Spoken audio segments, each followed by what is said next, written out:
Hello, everybody! Welcome to the stream. Hello, hello, hello. How's it going, everyone? A wee doodle. Suck your brie as Lucy Fairy Tale. John Blinn deceased as Happy. I love it.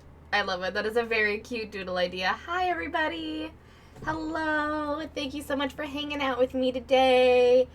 Better than it was this morning. Hell yeah. I'm glad that it's going better than it was this morning. That's the same for me, too. Though my morning did start at 1 p.m. As it did it yesterday as well. It's been a brain dead, really sleepy week. Love the knitted head wrap. It's so cute. Thank you. The past few days, I've been, brain has been dead and depressed for reasons unbeknownst to me. So, I don't know. It's been weird. It's been a weird week. I don't know what to tell you. It's been a weird week. I don't know what's going on. I'm just out here trying my best, as I know all of you are. And drain bread. Yeah. Drain bread. Yeah. Hey, I'm not that late. No, you're not. We're just started. I went for a walk from like 2 until 3:30, like an hour and a half walk. I participated in Community Day on Pokemon Go for the first time in like forever. And dressed up really cute in like a cottagecore vibe because I thought if I dressed up cute that my brain would work. And it didn't, and it's not, and it hasn't like worked great, but it's working better. So there is something to it. But yeah, this is a cute little knitted headpiece that it's not actually supposed to be a headpiece. It's supposed to be a hammock for stuffed animals. But it was tiny. And so I have made it into a little cottagecore peasant's headpiece, because, you know, why not? And it works really well with my blonde hair. So, there we go. Listen, better is still a W. Better is still a W. I don't know. It's been a weird week. My brain's just been kind of, like, everything's just kind of been glossed over. And I don't know what's going on. So, I appreciate you all being flexible. So, thank you so much. But welcome on in, everybody. It's great to see you, regardless of whether or not my brain is dead. Sorry for the brain stuff, but it's okay to not feel okay. Would rather feel good, but it's okay to have off days. Yeah, it's been a weird off week. I don't know. Like, nothing's, like, actually the matter. My brain's just not working. So, I don't know. It's weird. But hello, Matt, and John, and Emily, and Crizzy, and Riker, and Lemon, and Shalaris. Thank you for being here. And Edufit, hello. It's lovely to see you all. Thank you so much. I'm sorry that we did not tie the poll, but we're going to be drawing Succubri. As you can see, I've already started doing a little bit of color for her in my off time, off screen, and I think we're just going to, like, really, like, zone in and just, like, really appreciate how coloring works today, because I don't know, like, generally, like, doodles and emotes are, like, great for brain off days, but, like, when I'm, like, in this, like, glazed over fashion, just, like, really going hard on coloring is kind of, like, the best place to put my brain, and I don't know why. It's like my brain just wants to find something to hyper focus on while also being really tired. So, you know, I don't know, going kind of on an autopilot today. We'll see how things go. But we are going to do a warm-up because I do actually physically need to warm up my hands, because while the weather says it is 45 degrees outside, it is super fucking windy today, and I did not prepare myself for that because I was deceived by the sun. The sun was out today, and I was like, oh, it'll be fine with a nice light jacket and a scarf, and I won't even have to wear a hat. I can wear this cute little thing. And no, I froze my hands super bad playing Pokemon Go, so we have to physically warm these little digits up. But thank you very much for the hug, Pua. I will also do that while I start out the stream. I might need a certain type of food. I mean, part of the reason I think it might have, like, I just need sunlight, because the walk really did help, and the sun really did help. Might just be vitamin D deficient. I don't know. Hey, hi, Mama. Hey, B, rest your brain. Do a stream of consciousness stream. Yeah, that's sort of the vibe. Thank you, Mama. Yeah, sunlight is good for the brain. I think I might need fruit and sunlight. And so is exercise. Yeah. Yeah. Hello, Jeremiah Blob. So yeah, I went on a nice, long extended walk. So that's what we're doing, and it felt much better than trying to. Generally, like my instinct, brain stuff is so weird because like your instinct is to crawl in under your blankets and keep sleeping, but that's not the way to do it. The way to do it is to go outside, freeze your fingers off in the sun, go maybe get a bev somewhere and play Pokemon Go, and that's what I did. And I feel much better. So I'm ready to stream, and I'm ready to see you all. So hello. Oh no, no. Well, this is gonna. There we go. Loop. Okay.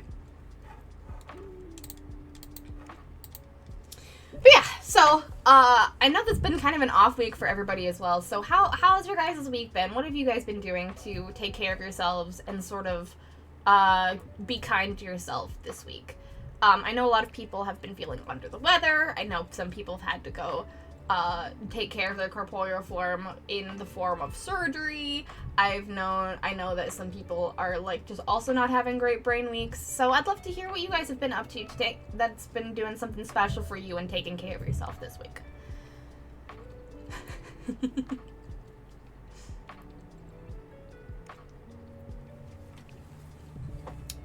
But yeah, while I hear some fun things from you guys, I don't have a lot of announcements today. There's luckily this March has been a rather chill month, so not a lot of announcements. All I got to say is that if you enjoy my streams and would like to get a Bridge of the Dark draw that's in your style, donating to me on Kofi is the best way to do it. I know we just hit 69%, so I understand if you don't want to.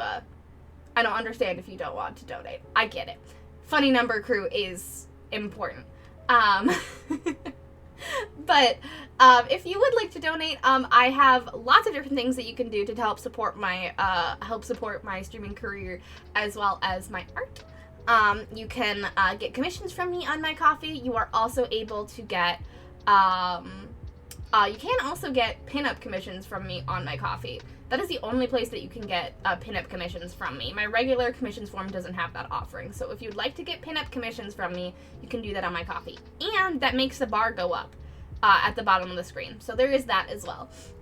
You can also become a member of my sticker club, which is only $5 a month. And you'll be getting this cute little... Where is he? There he is. You'll be getting this cute little guy. You'll be getting this cute little guy at the end of the month. He's ready to burn down your house and not apologize for it. We love Aries. We're getting very close to Aries season, so it's time. Go get your Aries.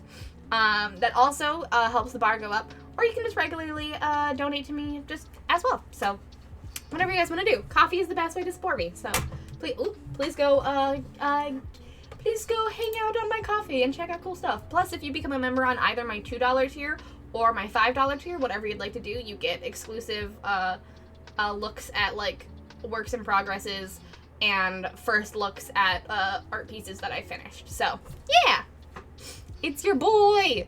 It's your boy. Also, if you became a member of my sticker club in January or February, you should have already or will be very soon receiving Aquarius and Pisces in the mail as well.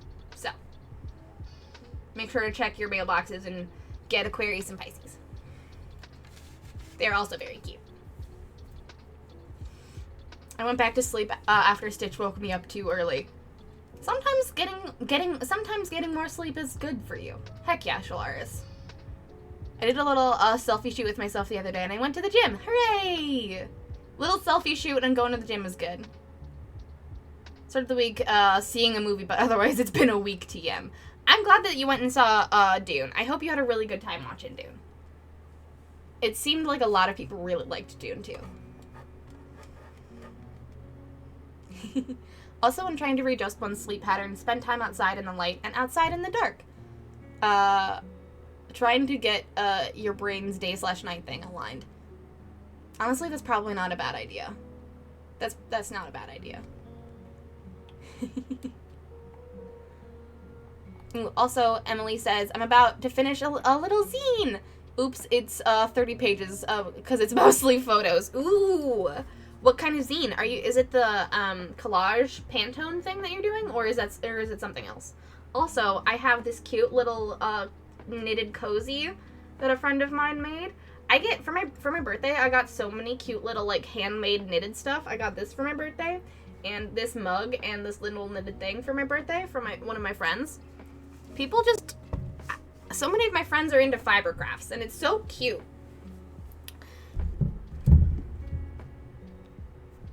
Alright, I think that is steeped enough. So I will now transfer that onto my little thing. And now I have tea. Also, it needs to cool down a little bit, because I don't want to burn myself. I don't want to add that onto the list of things that I have. Oh shit, I didn't even know that was today. Yeah, it's Litten Community Day.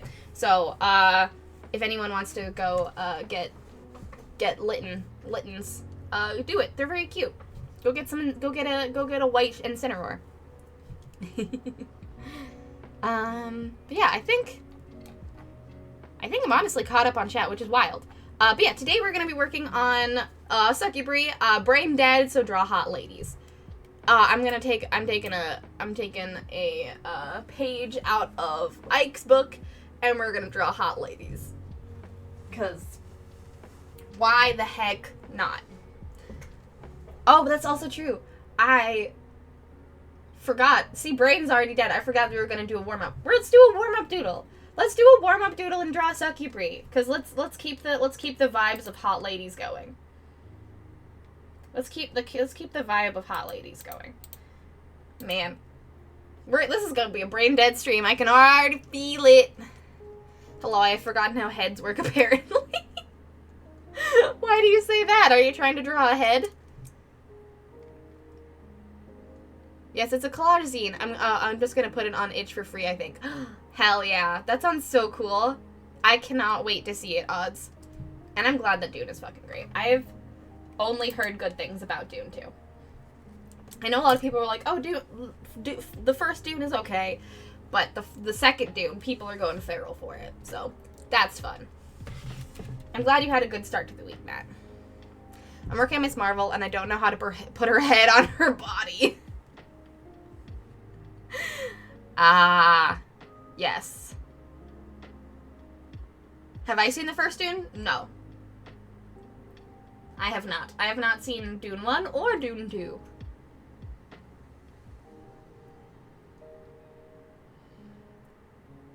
If you're trying to put her head on her body in terms of, like, depending on how her neck works, the back of her neck should, like, think of the neck being, like, in the middle of her head.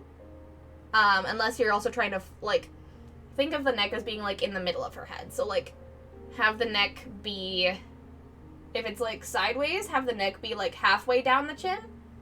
And then, like, end, like, right behind the, like, a few bits behind the ears.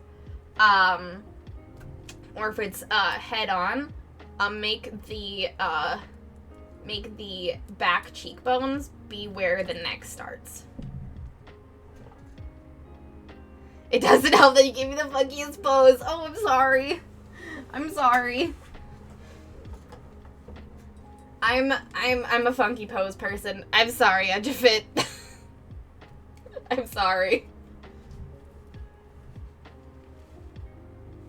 It is a weird pose. If you need to change it to make it make more sense, that's totally fine.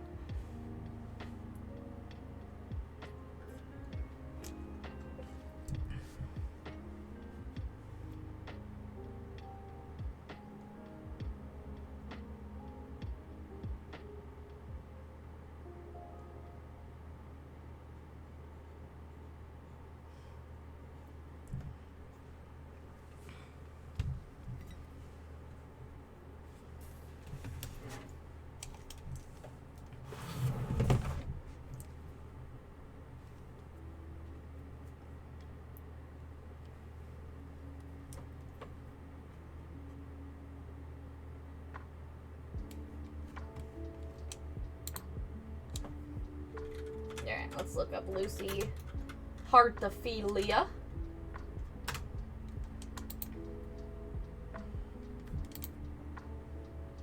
And choose a good outfit for her.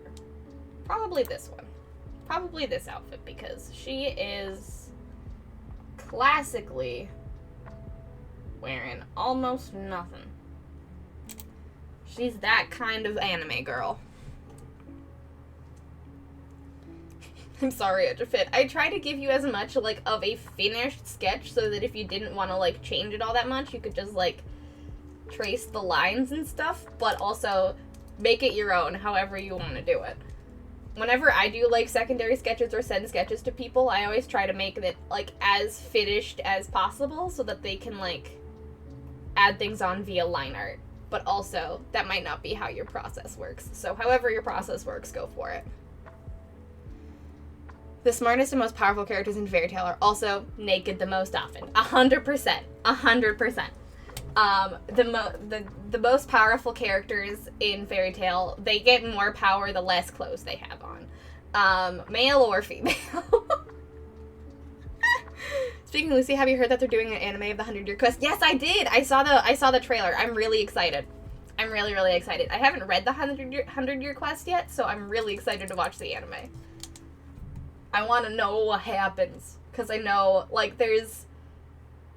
For everybody other than Lucy and Natsu, the shipping is off the charts.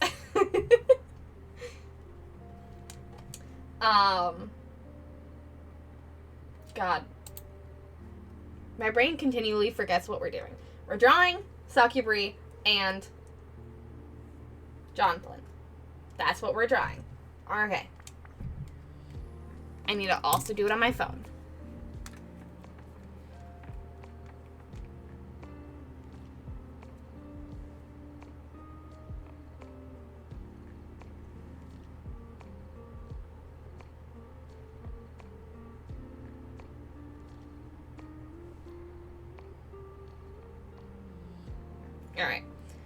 Alright, there we go. In 5, 4, 3, 2, 1. Let's do it.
I haven't seen any Dune. I've only read a few chapters of Dune. I am not a big Dune head.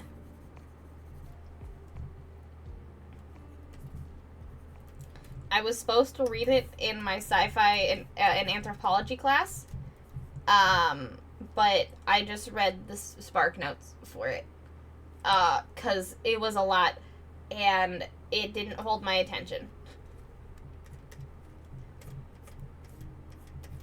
So, yeah, I was supposed to read, I think, most of it for that class, and I was like, I'm just gonna read the Spark Notes, because I'm a college student that don't have that much time in my life.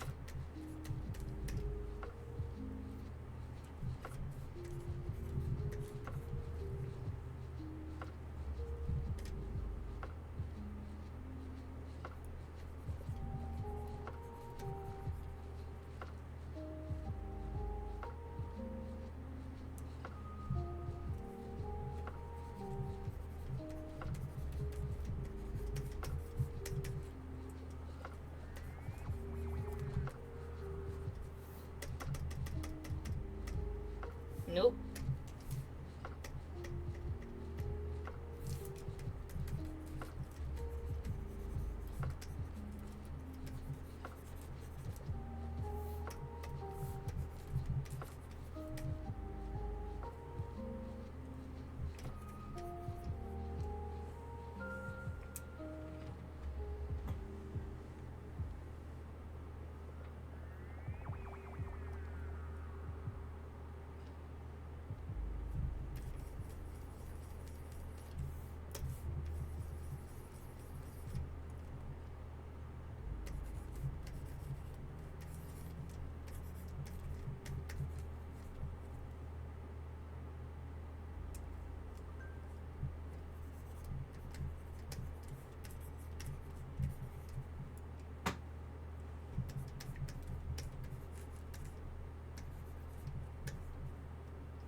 Oh, the anthropological stuff in Dune is really interesting, but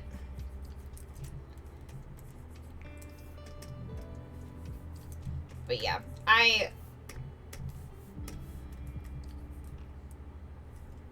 it just, for some reason it just didn't, the prose just didn't grab me.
Hi, Glitch. Welcome on in.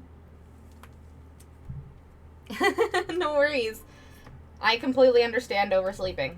I've done that the past 2 days. But I hope you have a great rest of your day. Thank you so much for popping in.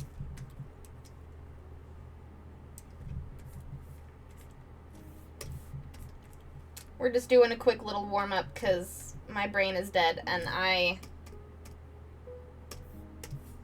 need something.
I'm just picturing John Blinn in, like, feety pajamas.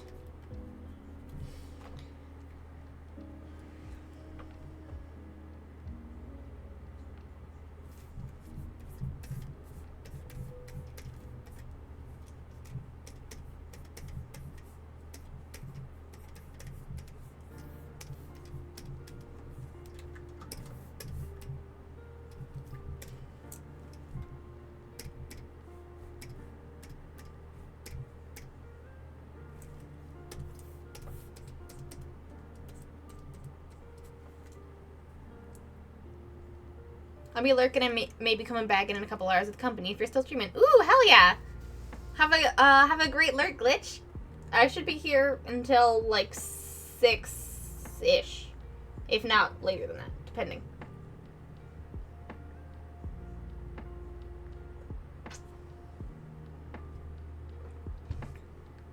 Bree, do you remember Mentats, the brain drug in Fallout?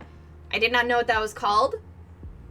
And I did not know that was from Dune. I assume it's like the analog of spice, or is that something different?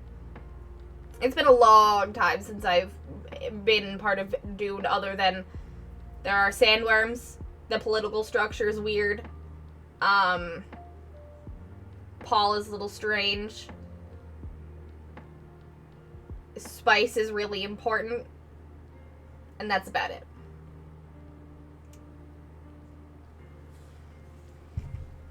That's basically all I know about Dune.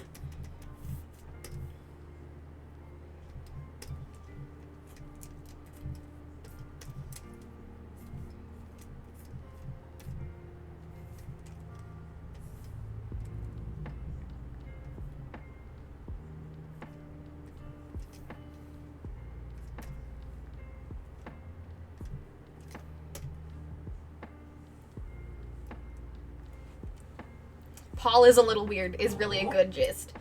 He's like the messiah of a planet, but also kind of a fuck.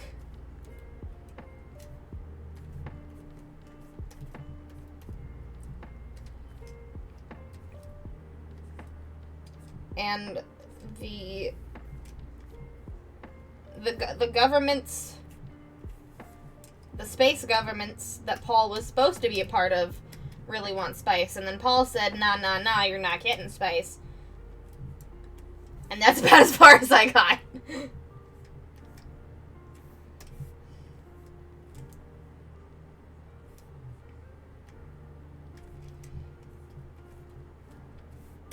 He also fell in love with Zendaya.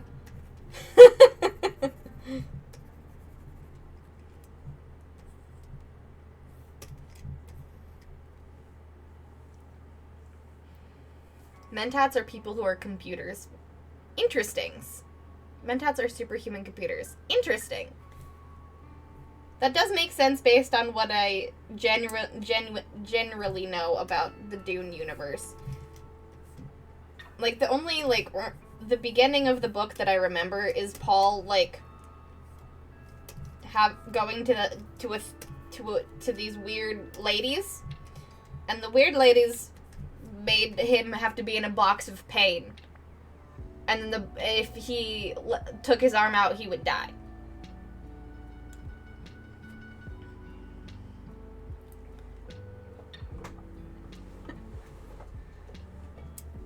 Zendaya, the person who Frank Herbert foresaw when he wrote this decades ago. Yes. He knew one day Zendaya would come along.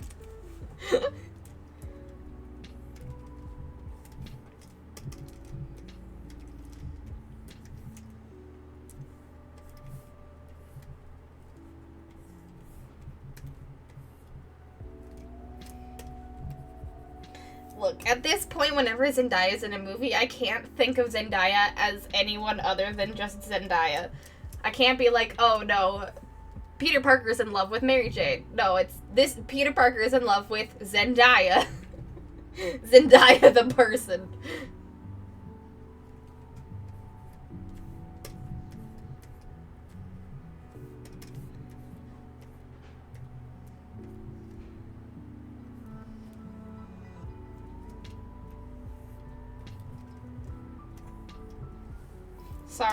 Sorry, John Blinn, you're gonna look a little silly. But I think that works better for the melting aspect of this doodle.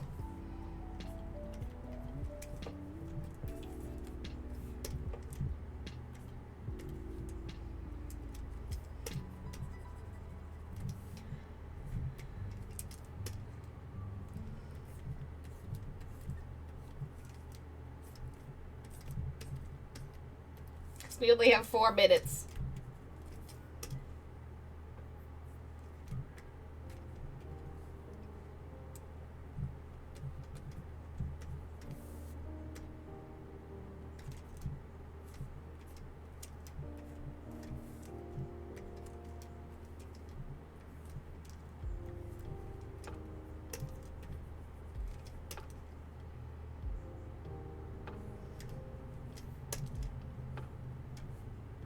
And we gotta get the anime tits in there.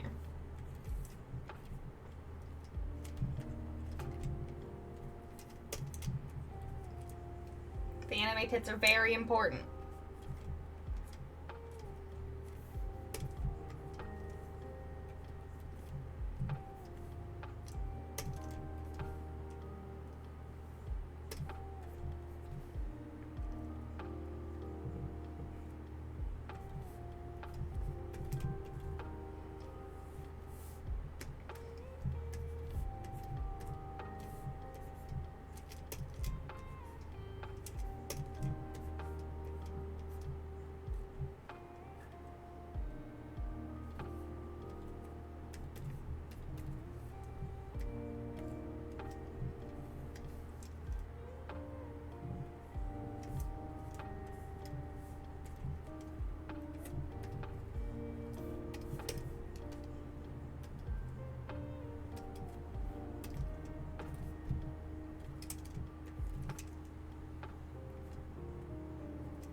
Chat talking about the ethics of Dune. Brie, anime titties. Look, I will catch up on this Dune discourse when I'm not thinking about anime titties.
I had to do the glasses. Oh, sorry, Melby. I apologize. That was my alarm because I am bad at this. I've done that before. Hi, Melby. It's great to see you. Welcome on in.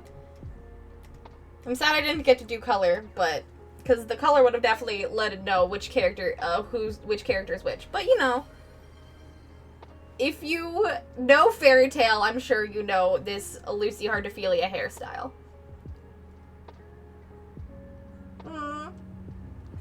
Thank you so much for the hug, Pua. I will definitely catch up on chat.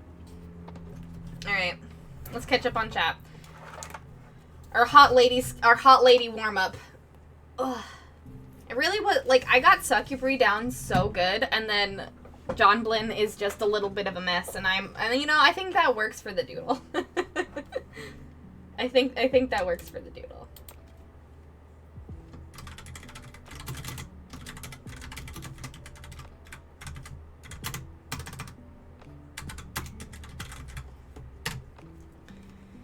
Yeah, it's about the vibes. It's about the vibes. Yep, that is our 20-minute doodle alarm. And if you, like me, have a Google Pixel, I'm sure you have the exact same freaking alarm. Or any Android, really. Oh, boy. Alright, let's get caught up on chat. Let's drink some tea, get caught up on chat, and hug a plushie.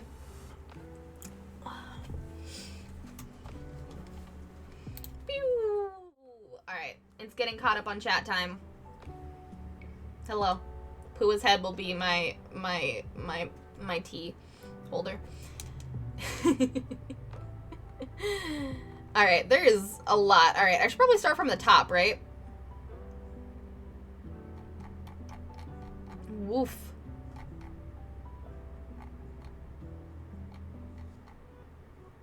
Okay, does let me give me funkiest pose, smartest, most powerful, speaking of Lucy.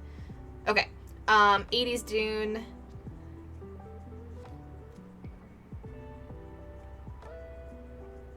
I read Dune, okay.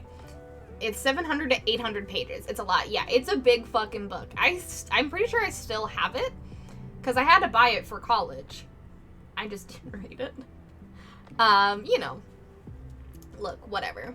I think I still have it, and it's like that big. And now I saw that and I was like, no. I've read 80% of it. I read Dune in between appointments at the tutoring center when I was at school in Florida. Every fan I met tells me to watch the movie and start reading Dune Messiah. Is Dune Messiah the second one? Granted, I didn't realize that there was more than one Dune book. I thought there was only one because it was that fucking thick.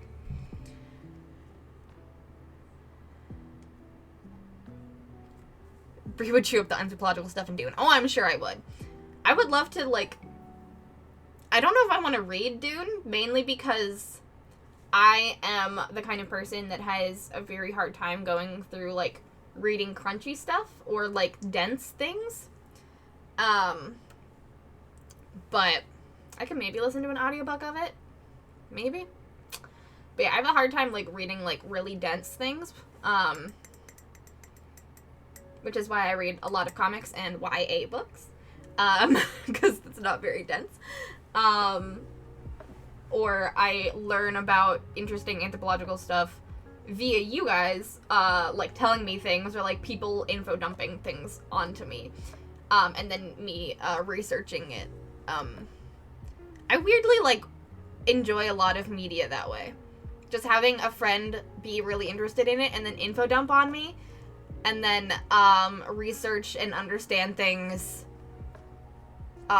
in my own time, rather than actually reading or watching the content. I've read all of the original books, the continuation of the main story by Herbert's son and his writing partner, and some of the extra in-between books written by the same son/partner team. Multiple times, and listened to them on Audible even more. Damn! Okay. It starts in the year Uh, 10,191 AG, around 20,000 years in our future. Yes, I knew that it was super, super, super far in the future. Also, I'm going to open up a secondary chat because I want to be able to read what y'all are saying while I'm talking about this. Have a very good lurk, Amethyst. Thank you so much for hanging out.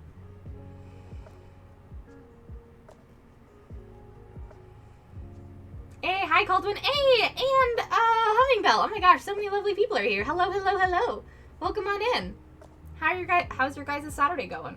We're kind of just vibing. We are going to draw a hot lady. We drew a hot lady, and we're gonna draw more hot lady very soon. But I'm now being info dumped, about Dune for.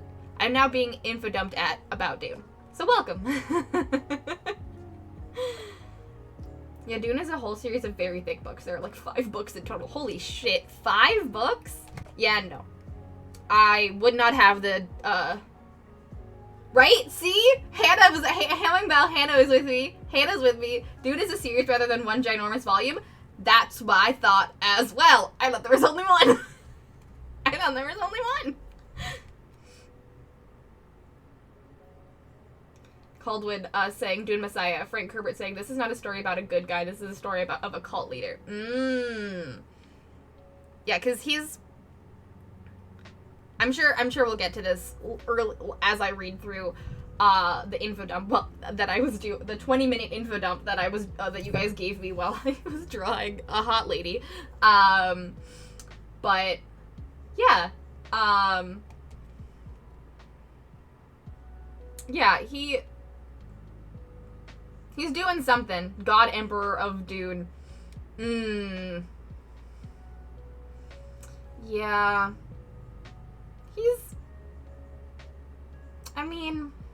He is a cult leader. Yeah. He is a messiah, only because I'm not sure why. I'm not sure why he is a messiah. I assume they made him a messiah, but he could have done it on his own volition because he thought it was the right thing to do, or just because he's a fucked up guy. I don't know. Because I don't think he's, like, evil. He's not, like, looking for power.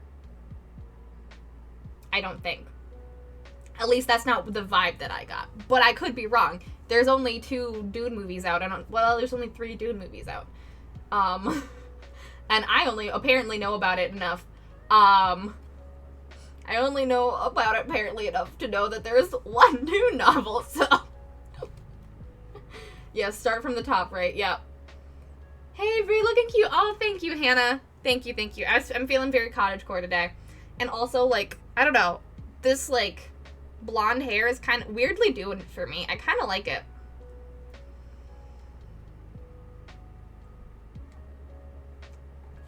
Okay.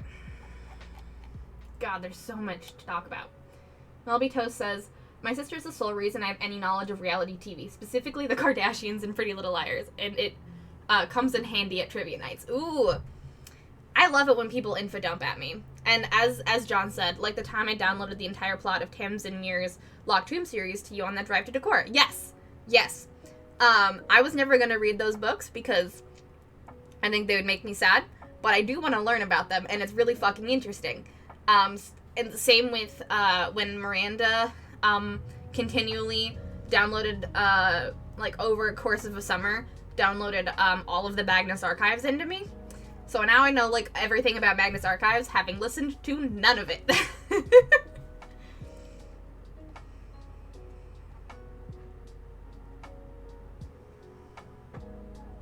Info doomed.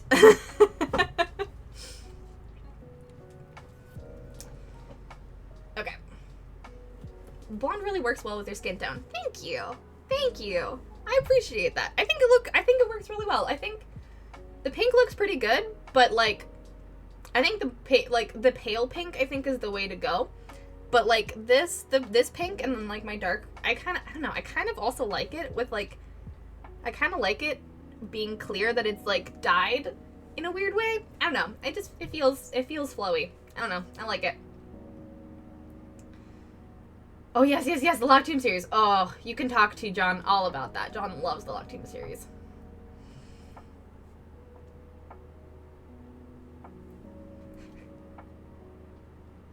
No matter what he is, he still seems to be best choice. Everyone else would be so much worse. Yeah.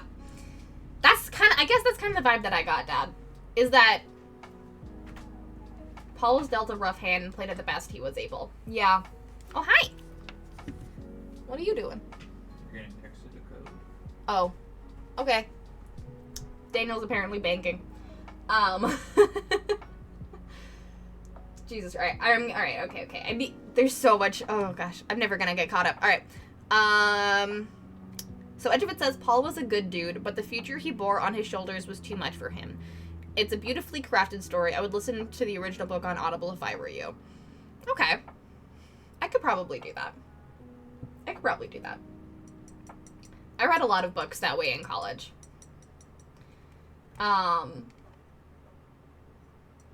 Yeah, Paul was dealt a rough hand and played it the best he was able. Oh, I'm so curious. Oh, man. 10K years after we've revolted against AI. Ooh, okay. The revolt against AI is interesting. The first book from when I heard it is The Biggest Hurdle, because it's a lot. 7 years ago, before I moved, one of my closest friends gave me a copy of Dune. True, but it also sets up the entire series. The first book is a baseline to compare the state of the Empire throughout the books to see whether it was worth the cost that Paul and the other characters paid. Interesting. Okay. So, like, the first book is basically, like, Paul getting dealt a rough hand, everybody realizing that there is like a choice or a payment that people have to do, and then the next few books are kind of dealing with the consequences of that. I kind of like that. I kind of like that setup. The fact that it's 700 pages is fucking insane, but I enjoy how deeply ingrained the revolt against machine intelligence is, even 10K years after. Yeah, the fact that so many people, even 10K years is a lot. We're not even 10K years post. Let me actually do the math. Yeah, no. Wait. No, we are. Wait. No, we're not. No, we're not. God, I was like, how many zeros are there in the years? only 3, which means we're 2,000 years post the death of Jesus or whatever. We're not even 10K years post that.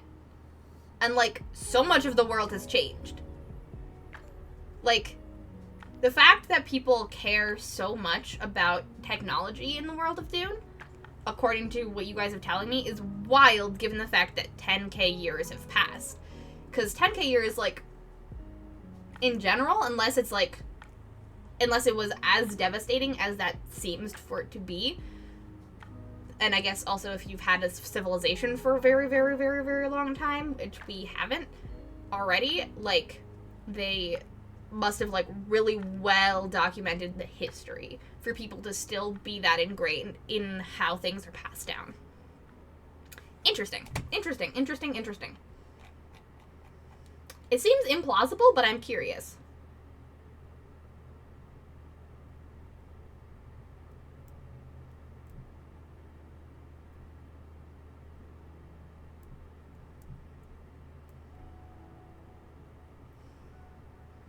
We are 10K years past the end of the Ice Age, and we still recall the flood on a species level. That is true. So if it's, like, the level of environmental travesty of the Ice Age, what, like, the environmental shift, like, world shift as the Ice Age was, that makes sense. But I don't know. It's weird. I'm curious how they talk about it. Now I want to, like, do a little bit more research on that, because I'm curious how they talk about it, because, and, like, what the level of technology they still have is, because then that would mean there'd probably be a lot of, like, propaganda mixed in with truth that might not be the case anymore. That, like, may make everything, like, weird and different. Interesting.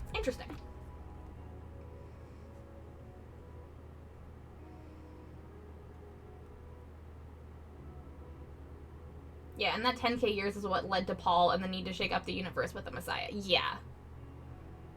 They don't have computers. Interesting.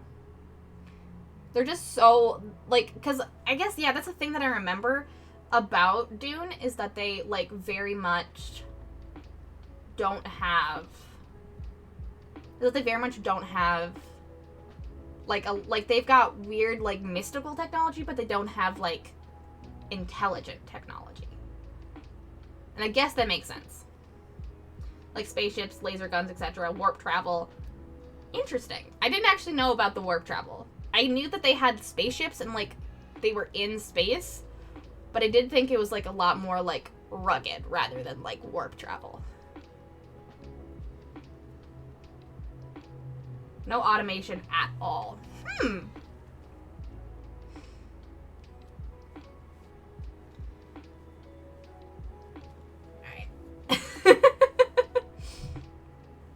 Oh yeah, there's probably a lot of really good anthropological video essays. Maybe that's how I get into Dune. I just watch anthropological video essays. Alright. I'm gonna keep going down. Against Remy of Battlestar Galactica, humanity adapts to fill the gap left by thinking machines. Creation of the mentats through the gene manipulation and eugenics is better than machine intelligence. Ooh. Interesting. Okay, so those are, like... So mentats are living machines made through gene manipulation and eugenics. Now, that is a whole can of worms. Okay.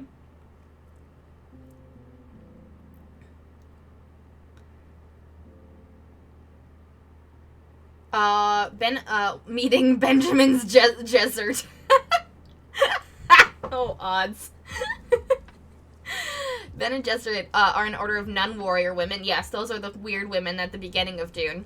Who use political manipulation to breed forth a chosen one. A very powerful male that the woman can control. Oh, yes, that's kind of ringing a bell at the beginning of Dune that I did actually read. Basically, the Bene Gesserit over thousands of years plant mist throughout known space. They do this to control belief systems that spring up. Holy shit. Okay. They then control their bodies on a molecular level. They can choose the gender of their children. That's fucking insane. How do they do that? Do they ever do they go into it of like how that works biologically? Because I would be very interested in that. Frank Herbert raised from the dead. Holy shit, you got former Disney Channel star Zendaya to be in Dune. I was a fan of hers before she was born. Thank you, Caldwin. Thank you, Caldwin. Okay. And Edgevin says, Paul is a smart, autistic human computer who's related to the Emperor distantly. Yes, I do remember that he was, like, royalty, dukish-esque. I did not know that he was a human computer, though. His dad is really popular with the aristocracy and therefore is very powerful despite his relatively small forces. His soldiers are also the most highly trained soldiers in the universe, even more than the Emperor's shock troopers. This causes the Emperor to plot with Paul's family rivals, the Harkonnens. The plot gets thicker from there. Yeah, don't they want to kill Paul? Wasn't that also a thing? That at the beginning they, like... It was, like, very, like... political at the beginning, and then they wanted to, like, kill Paul because he was, like, the next in line from his dad, and his dad, like, they couldn't kill his dad, but they could kill Paul. Something like that.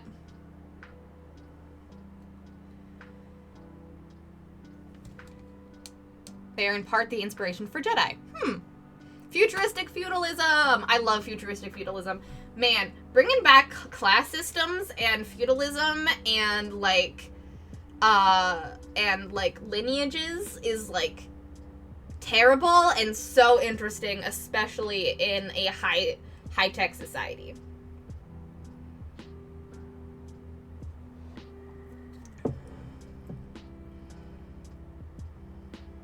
The Harkonnen are basically wealthy beyond measure. Their political power for being in control of spice production on Dune. Oh, so that's why he goes to Dune to do the spice stuff, so that his family it can't be plotted against or whatever, and he can take over the spice production. And then there's people on the planet that are like, actually, this is our shit, and they've been stealing it from us.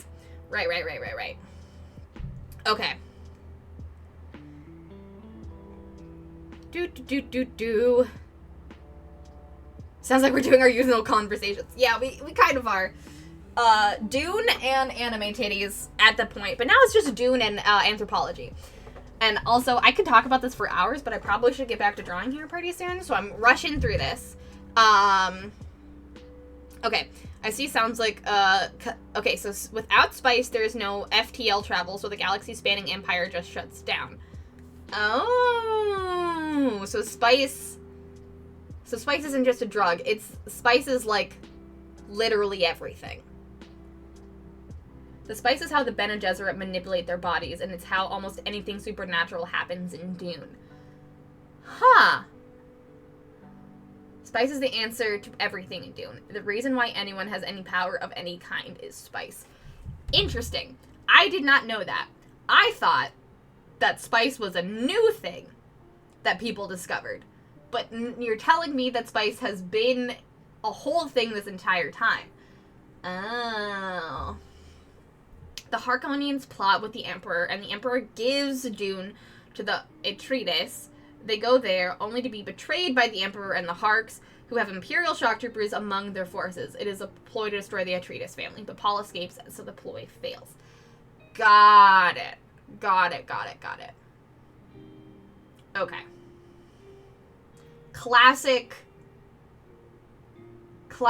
Duke's family is too powerful, so they try to, like, off them, but, like, the actual chosen one that they're trying to off runs off and, joins forces with the people that they've been, with the people of that planet that they've been exploiting their entire life, and is now becoming a, religious figure, in order to spite everybody. Cool. I get you. I get you. That's a classic, feudalistic plot.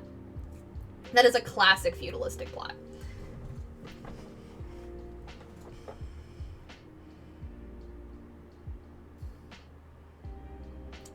Paul is then forced to use the Bene Gesserit's myths implanted in the locals' culture to embrace his power and become a local demigod to survive.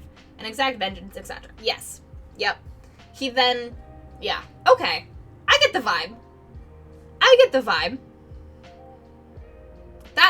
The fact that spice and then the feudalistic part, like, really puts a lot of puzzle pieces in there for the cultural knowledge I have of Dune. Dune at its base is not a white savior story. It's a story about how various power structures work together and a massive critique of organized religion with the Bene Gesserit. Yes. It sounds like a little bit like a white savior story if you just take it at that point, but 100%. I mean, like, everything is fucked. And if this one guy didn't do this, everything would be fucked. Yeah, totally.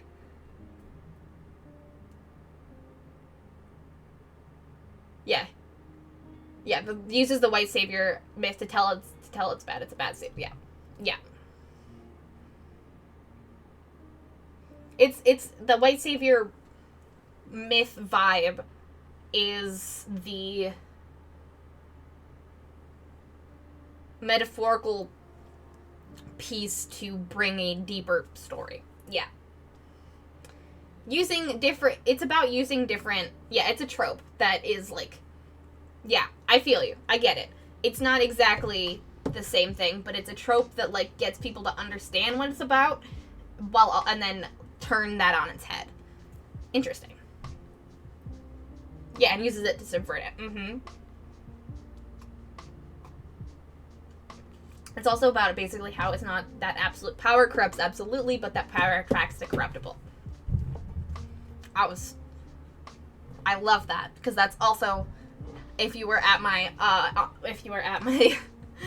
Star Wars chat last week on Ramblemancy, that is also what I was talking about in terms of the Jedi. And I love that. I love that vibe, and I love that supernatural vibe in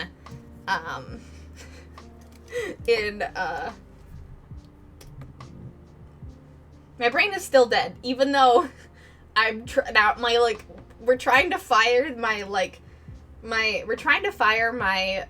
Metacritic and like anthropological synapses while my brain is like glossy. So this is a really interesting conversation.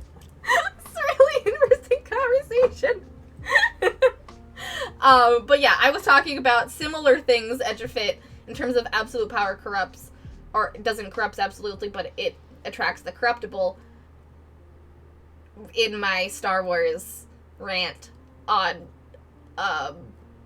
Ramblemancy last week. Whoo! Brain! Haku says, I'm currently eating food because I haven't eaten probably due to no ready-to-be food being available. Hell yeah, Haku. I'm glad you've eaten. Have you eaten now? That's been probably in chat for probably about 30 minutes.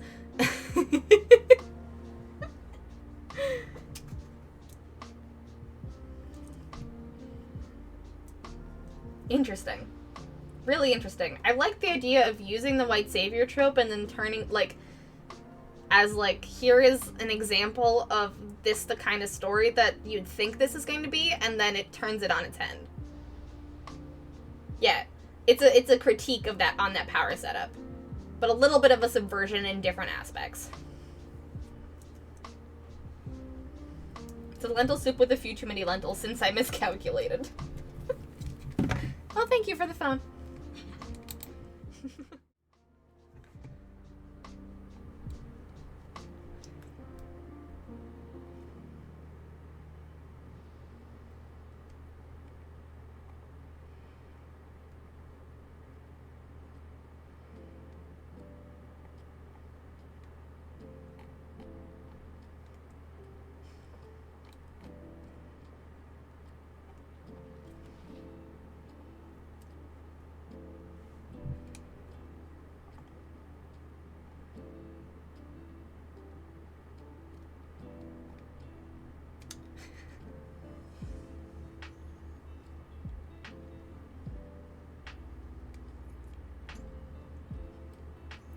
It's a story about how corrupt religious structures can get and how shitty people in power can be.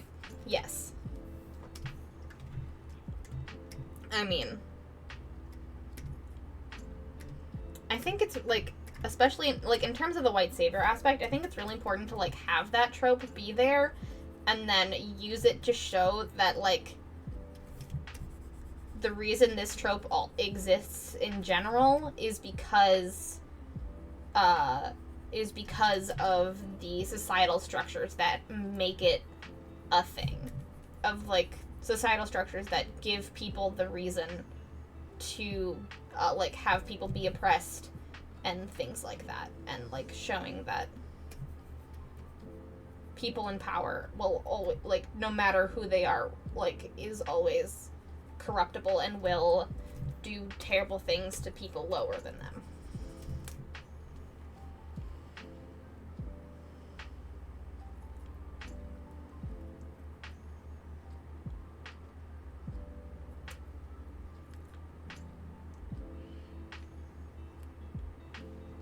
Honestly, I hope you listen to the books and tell us your feeling when you get to God Emperor of Dune, because the way this story escalates is wild.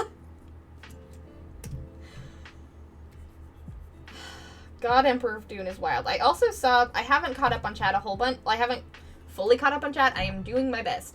But I also saw that you said that it was that you also, I also saw that someone said that Paul was supposed to be a girl. And that is also very interesting.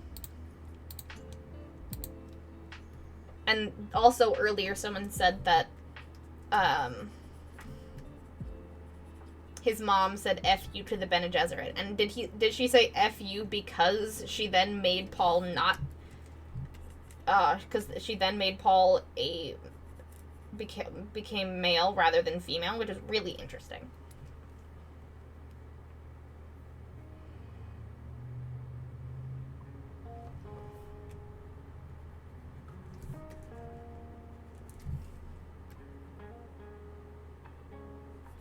Oh, they wanted them to mix. Got it. So Paul is supposed to be a girl for marriage opportunities. Oh, fuck. Yes.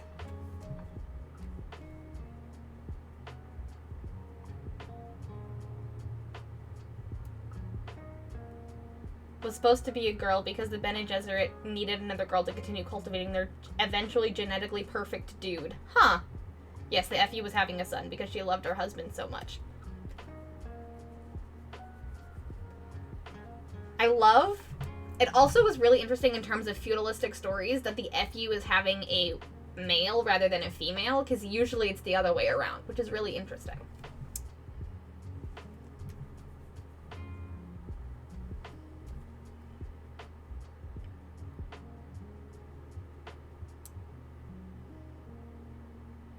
She loved her husband so much and had the ego to think she could bear the chosen one.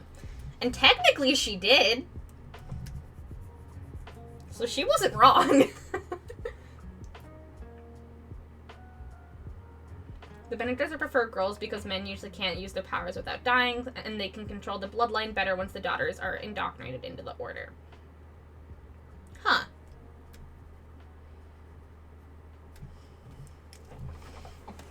Interesting.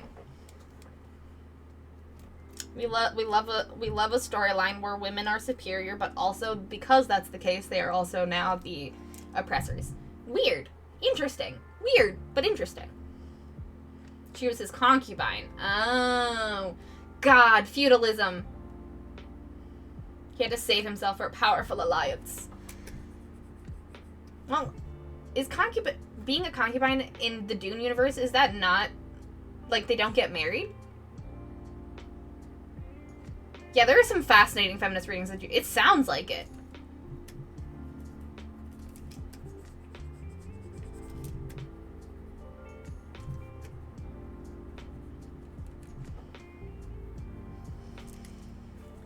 Huh.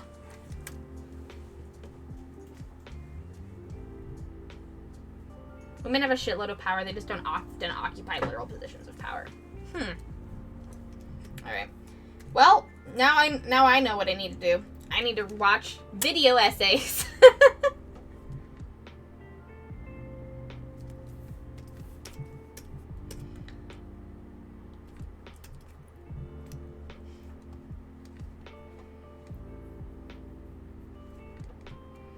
I was focused on how Paul's mom said F you to the Bene Gesserit and had Paul anyway and screwed up their entire genetic savior plan. Well, thanks. I'll take the jail time. Still the funny... Hannah says, still the funniest thing ever to me that the pro-tag of Dune is just named Paul. It is pretty funny. I'm sure there is a reason why his name is Paul. But it is pretty funny that his name is just Paul. It's not some, like, incredible, name. His name is just Paul. March Part 2. I swear the women are the highlight.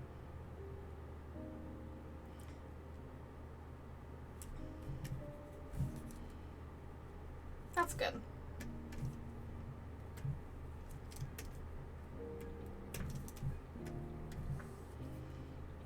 I mean, with a book that thick, I'd be really concerned if there wasn't, like, a bunch of social, political nuance in the story. So I'm glad to hear that, like, from all your guys info dumping at me, that, like, even in the info dump, like, the socio-political, cultural landscape of the book is so dynamic and interesting that there can be so many contradictions already.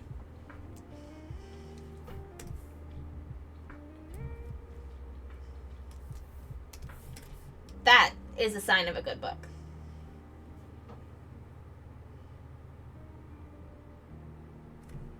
Dude, Paul's little sister is fucking wild. Little knife-wielding toddler. Jessica's on a lot of spice while she's pregnant, and that makes her daughter extremely witchy. Yeah.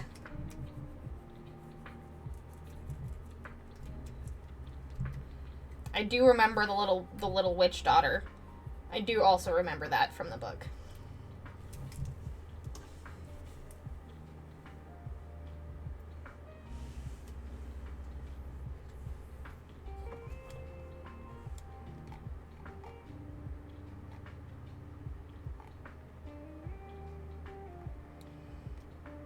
Paul is constantly at war with himself to ride the line between seeking justice for the death of his house and challenging the fucked up shit in the universe and just accidentally radicalizing an entire planet and turning them into a zealot-filled murder force in the galaxy.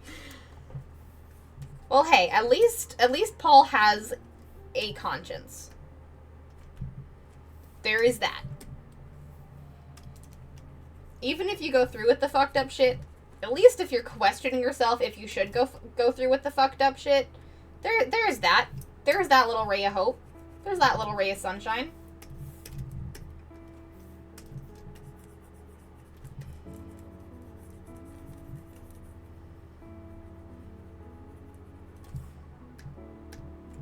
If you're not questioning yourself about why you're doing the fucked up shit, then probably shouldn't be doing the fucked up shit.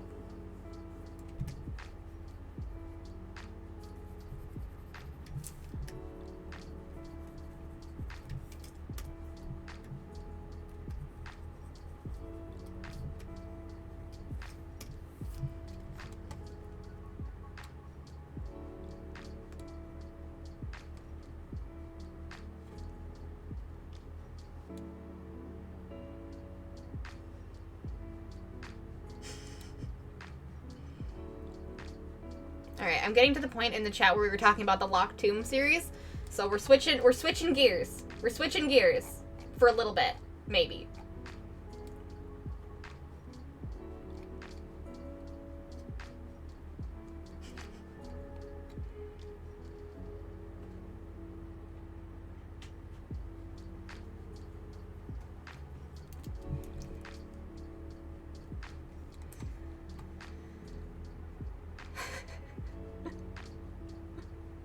Yes, the Locked Tomb series. The one thing I love about the Locked Tomb series is the path to lictorhood. Yeah, that is also one of my favorite things called with, is the path to lictorhood. Because, like, they do some, like, I think one of my favorite things about sci-fi media in general is just myth-making with propaganda. And having someone who is God Emperor status, but being incredibly fallible, obviously,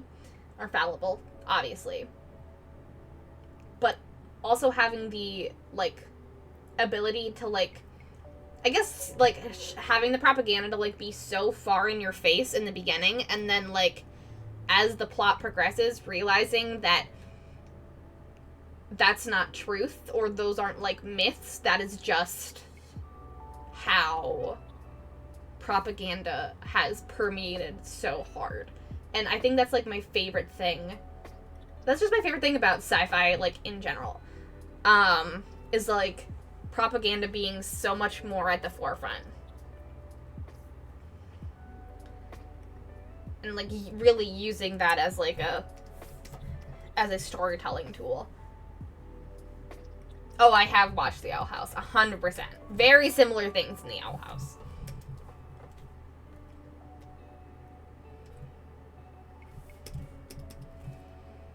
Lictors are fucked up, but not more fucked up than the Emperor, who is just a super lictor. Like, I don't want to, like, spoil too much about the Locked Tomb series in case people want to read it, but whew! They do some interesting stuff when it comes to necromancy. And how necromancy works, or how it actually works, or how everyone thought it works, or how everyone thought it worked, but it doesn't actually have to work that way. You're just limited with your, like, worldview. Hoi! Hi, Miko! Welcome on in! Hello. We're talking about sci-fi. And drawing hot ladies.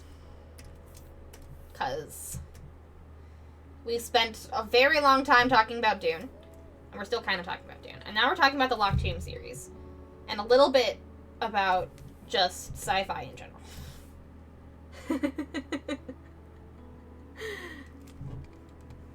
Me waiting for the Emperor to resurrect me on the release date of Electo the 9th. When is Electo the 9th coming out?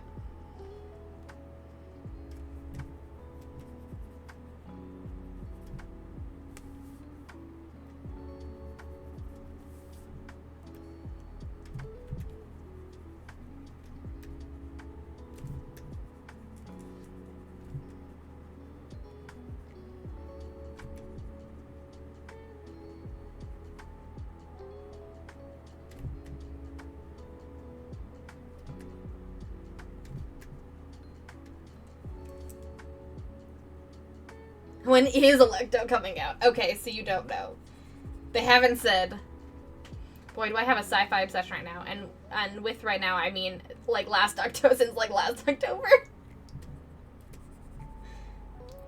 Absolutely fair.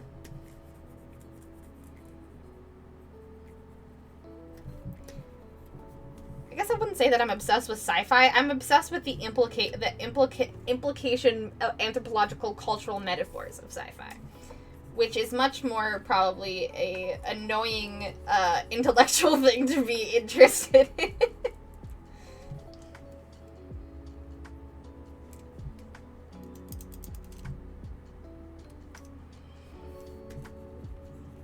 Yeah. As someone that hasn't read the books of Locked Tomb, but have only been info-dumped about them, I may not know, like, the exact path to lictorhood, other than, like, what was revealed to me. There might be more, like, interesting details, so. All I know is that is one specific path to lictorhood that everyone supposedly knows about. But then there are actually secret ways to lictorhood because the main way is propaganda by the god emperor. Honestly, porque no las dos? I mean, true. Have you ever looked into Lancer? I have not.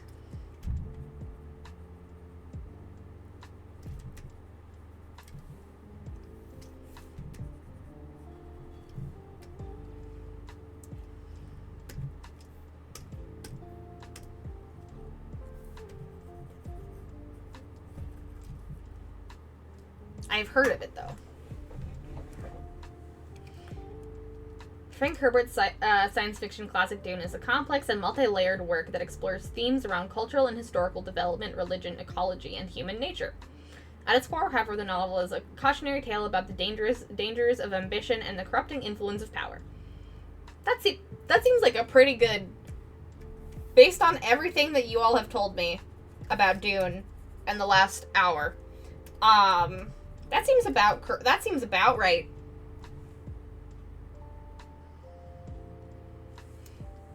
There's lictorhood and then there's perfect lictorhood. Yes. The former is what the Emperor lets people know about because he wants them to be less powerful than him. Yes. Classic.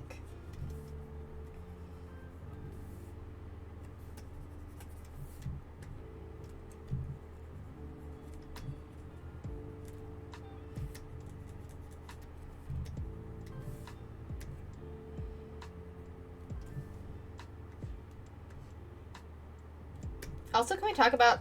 There's just a thing about god emperors in media having the most benign names. Like Paul in Dune and John in the Locked Tomb series.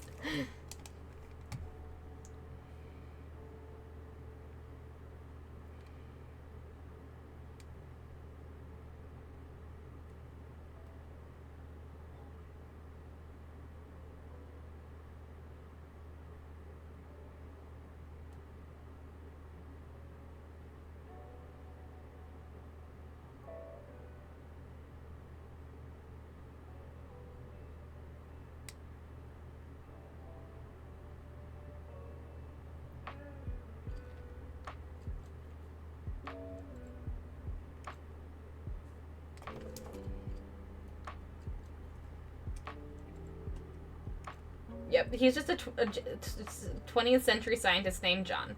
Yeah, that's just some guy.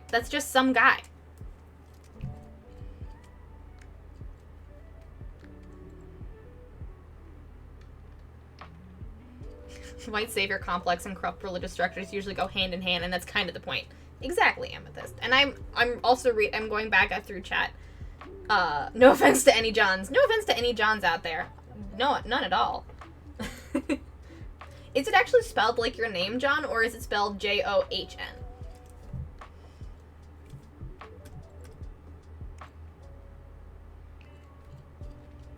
Because I always thought that it was spelled John. But if it's spelled exactly like your name, that's kind of fucked up and very funny.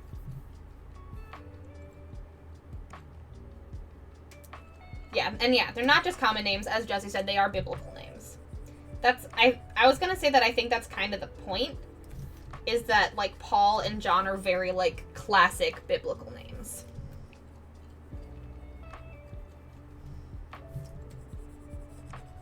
Also, hi, Jesse. It's great to see you.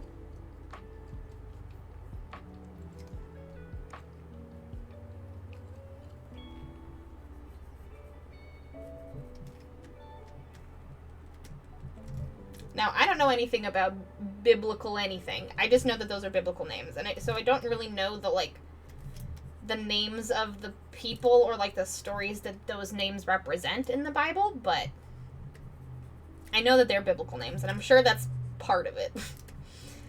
I'm sure that's part of the general consensus metaphor. It's John Gaius. There's a single letter of separation. The John is the H of John is very important.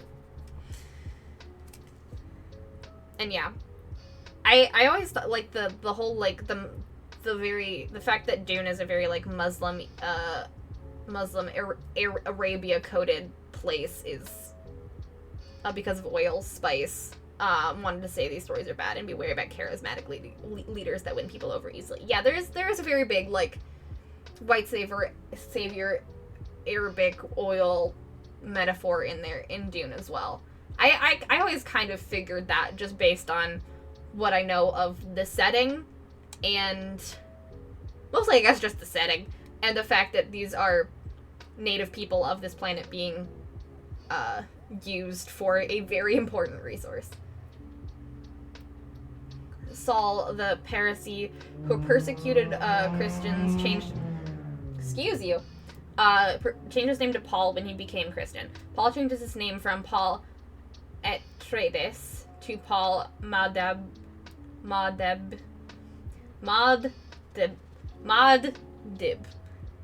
So, God, when he joins the persecuted Fremen. Yep. Interesting. That is a very interesting parallel.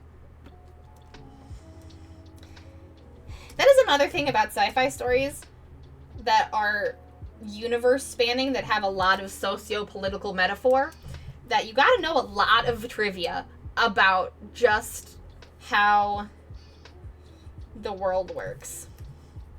Or things that have happened in things.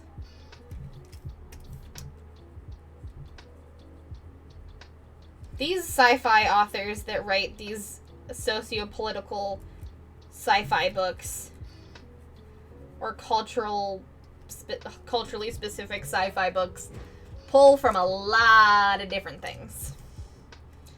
And, like, I've gotten pretty good at realizing, like, that's probably a reference to something. But I'm not good at knowing what the reference is. Muad'Dib. Okay. Muad'Dib. Thank you. I'm very bad at pronouncing things. Yeah, Justin, I made that joke early. That's right, he's nuts.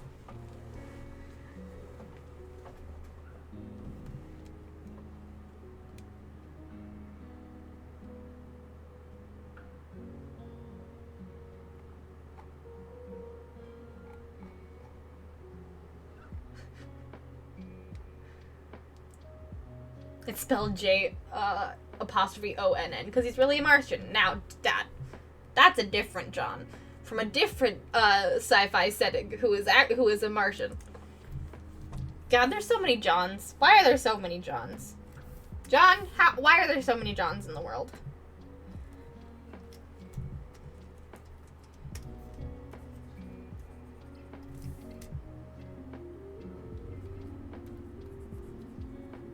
You don't have to answer seriously. This is more of a joke. Hey! Hello, readers! Hello! Hello, Ike. Welcome on in, readers. I'm sure you're here for the hot girls and not the socio-political cultural musings of sci-fi. Hello!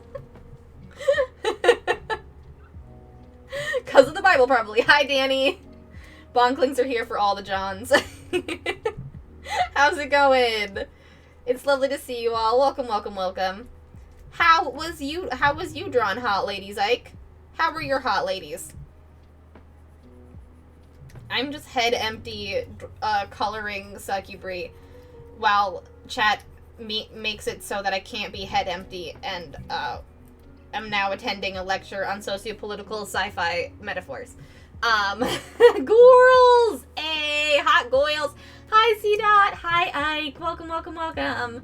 Oh, it's a gift in a box! Yes. We are drawing Succubri today!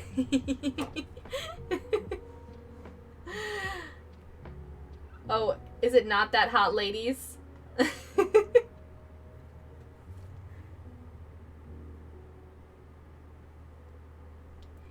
don't have Agent because I'm taking in groceries. Oh no, we are drawing hot ladies. We are currently drawing hot ladies. Chat is just talking about sci-fi. Yeah, we are drawing hot ladies. We are currently drawing hot ladies, but talking about socio-political cultural sci-fi. Because, dude,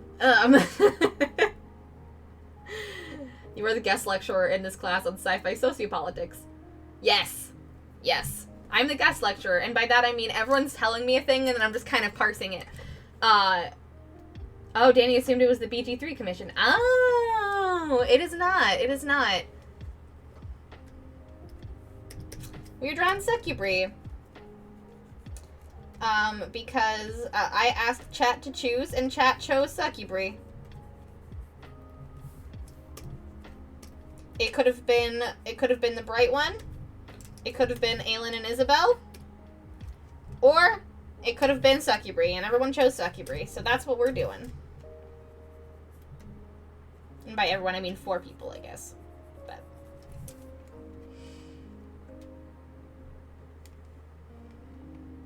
we are drawing big titty succubus and also talking to this about the sociopolitical and religious landscapes of several sci-fi properties. Hey, hot ladies tax. Yes, show me the hot lady tax. Oh, it's so cute.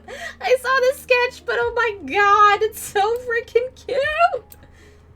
Y'all, if anybody in my chat is not currently following the there we go.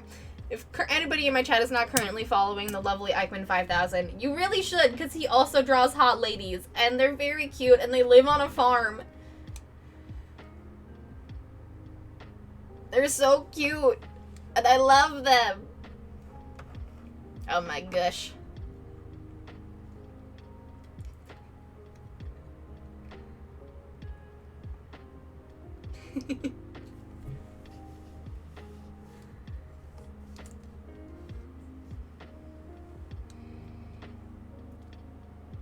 I just realized because I put this on here, I'm gonna take this, there we go. I'm making that its own thing so I can read chat over here. I've got 2 chats because I'm still catching up on Dune chat that people have been telling me about. And now I have this chat so I can read what people are actually saying currently right now. Isn't it so cute? Oh, the pose is so good. I know, it's not the smooches Shiloh expected, but it's the smooches she deserves. Oh, it's so cute. Oh my gosh. Everybody please go give Ike a follow if you're not following already. It's like in your face, not like you wouldn't. I just love how happy they look. I just love how happy they look. I love how happy they look, Ike. It's so beautiful. Also, for everyone coming in with Ike's raid, my name is Bree. Welcome, welcome, welcome. I am a digital artist here on Twitch. I stream every Tuesday, Thursday, and Saturday. We learned March is for cows. Really? Why is March for cows?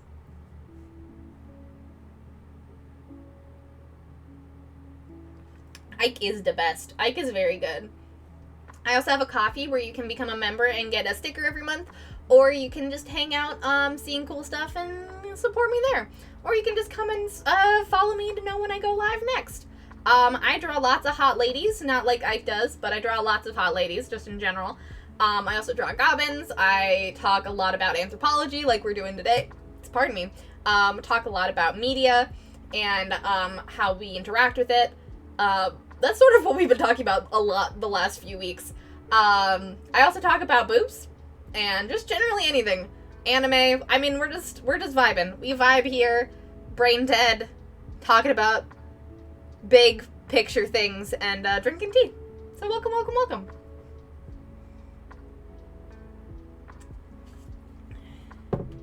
Ike show her the emo. Oh my gosh. Oh, yes. Yes. Okay, I understand now why March is for cows. So you did this for March last year, and then he did this for March last year, and then this for March this year. It's the same cow. Do you have a name for this cow? I need to know the name of this cow because they are now my favorite bonded character. They are now my favorite bonded character. Cows have bangs. Emos have bangs vis-a-vis. Yes! Emotional damage. Emotional damage! We love an emo Highland cow. It's so cute! It started with a B. Bessie? Betsy? Betsy is always what I name cows. Whenever I play a farming sim, I always name my cow Betsy. Ooh, Beatrice is cute. I don't know why. Oh, cute.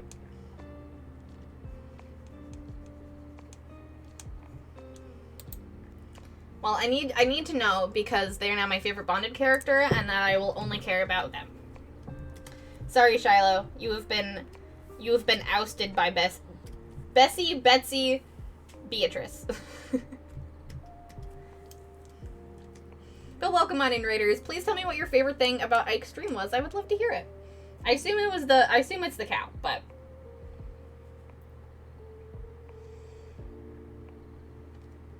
at one point Ike's chat did develop into just licking Shiloh. What do you mean they developed into licking Shiloh? How did the chat lick Shiloh? Please do tell.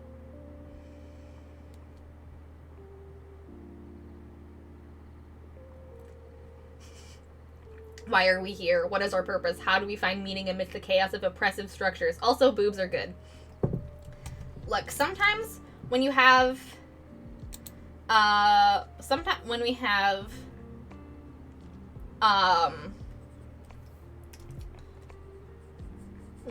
big, metacritic, sociopolitical thoughts, you also need in the background to just have those big feelings, and then in the background look over and just see really pretty squishy titty.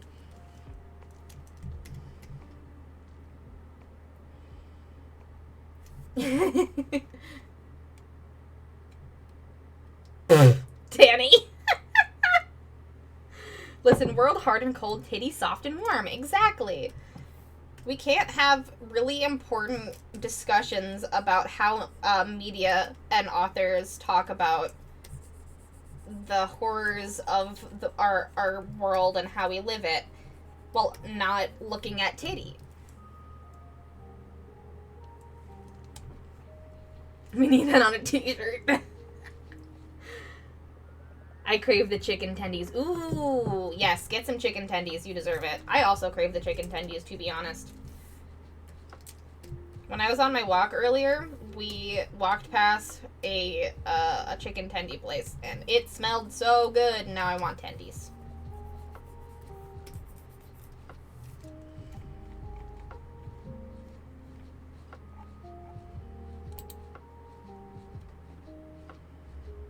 Life is all about balance. Life is all about balance. Exactly. Time to shower. BRB. Have a good shower, Matt.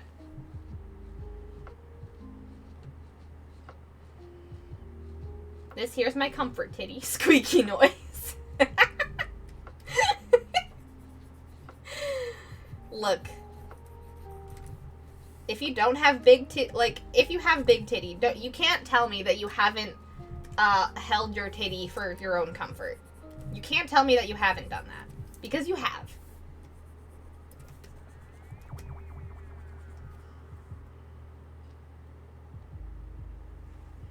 I've been telling chat for about 2 hours now that I have tendies for dinner, and I needs them. Go get your titties. Tendies. I mean, it might be made out of breast meat, so, you never know. Go get your tendies, Ike. You deserve them. Thank you so much for the raid. I appreciate you. Go get your tendies. Yeah, sometimes you just gotta hold the titty for strength. Sorry, this is my emotional support titty.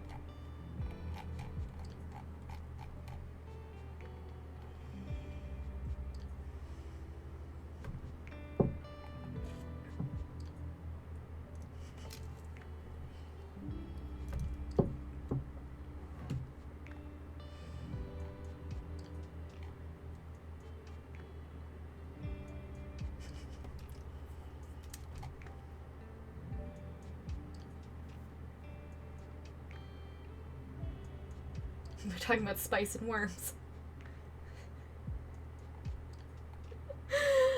I'm getting caught back up on chat. And Juweezy and Alistair, thank you so much for coming in with the Bonkling raid. It is lovely to see you, as well as C-Dot. I hope you're having a great day. I hope you're having a very good day.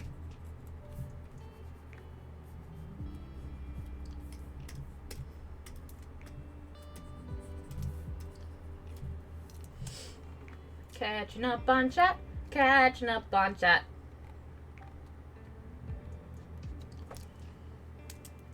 Ooh, Nico says, I low-key want to get on Ramblemancy and just open the floodgates of my mind on Lancer's story and world building, because, man, there's some fascinating bits of lore with an insane implications in there. Am I correct, Nico, in thinking that Lancer is a RPG setting, right? Or am I incorrect and it is a novel? My brain is telling me it's an RPG setting, but I don't trust my brain all that much today.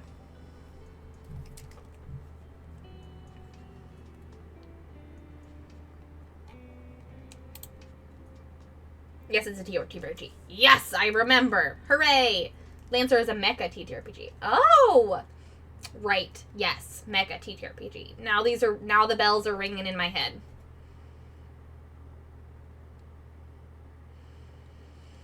Chris Evans is a self-titty toucher. Look, when you laugh, you just gotta hold your titty. Pushes up glasses. Well, chicken tendies have to be made of the tenderloin, otherwise they're chicken fingies. But also the tenderloin would be in the breast. I don't know. I'm not sure where it is. I don't know where the tenderloin is in the chicken. I think it might be the thigh. But I'm... Okay, the tenderloin is basically between the breast and the bone. So it is titty. Okay. Tenderloin is the booty. I thought tenderloin would be booty.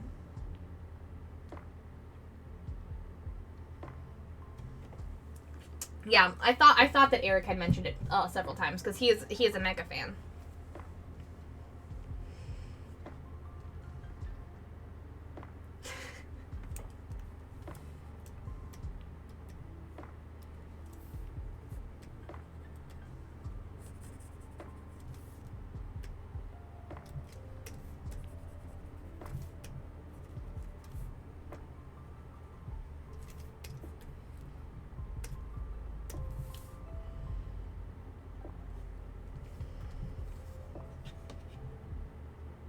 And it's aggressively left wing. Hey, hi Leon, welcome on in.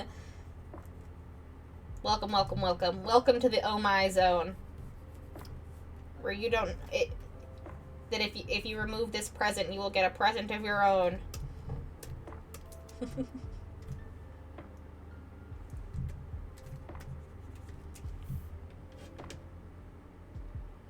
On the back it says Southern style breast tenderloin, so that answers that. Alright, well there we go.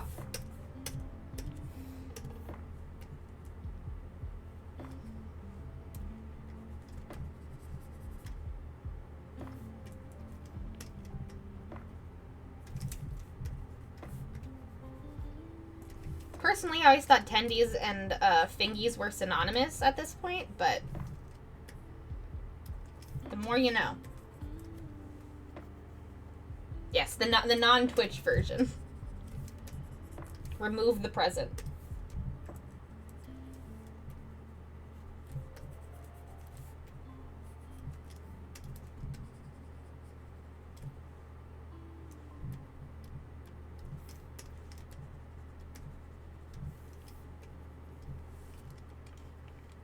It's a Tom Bloom game, kill 6 billion demons, and it's aggressively left-wing.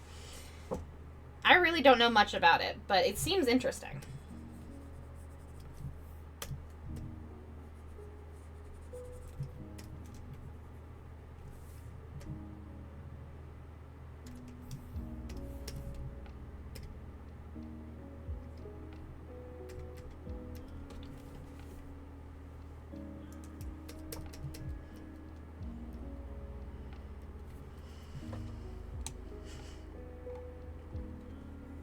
Most breaded chicken meat is blended white meat with some ratio of brown, unless you do it yourself. Yeah.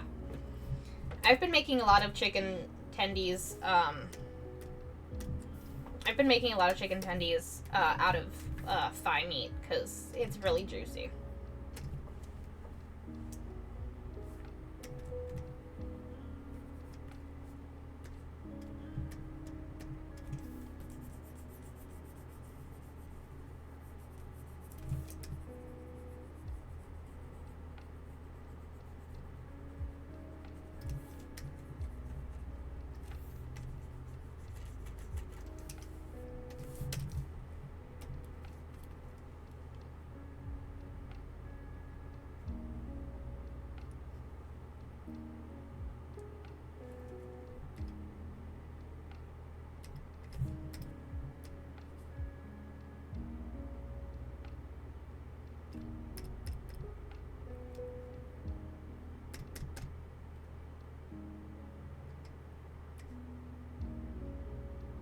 Hey! Hi, Snagglepuss!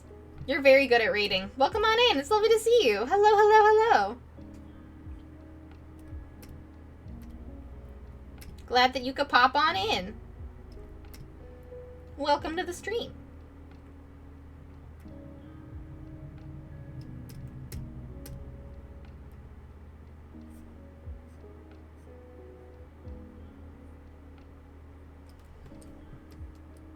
Top-notch raid. Hey, thank you very much for the lurk, Melby. Thank you so much for hanging out. I hope you have a very good rest of your day.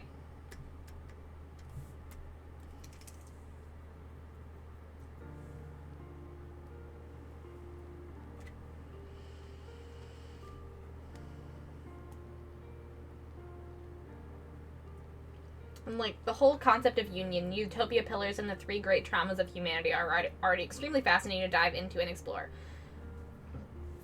But then you add the Eldritch Math Gods and the implications of NHPs and the whole cloning stuff. It gets really existential, is what I'm saying. Getting really existential is what marks good sci-fi, so hell yeah. I do not know what NHP means, but it's the correct kind of sci-fi bullshit name that knows that you're like really in it now.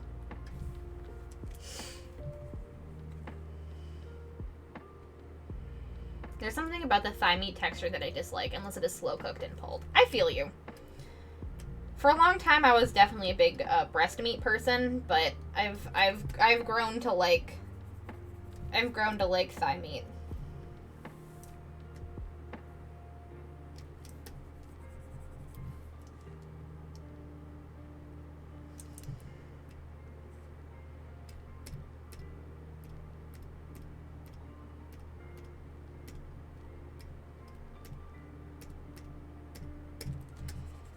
It might just be, like, it could be just too gamey for you.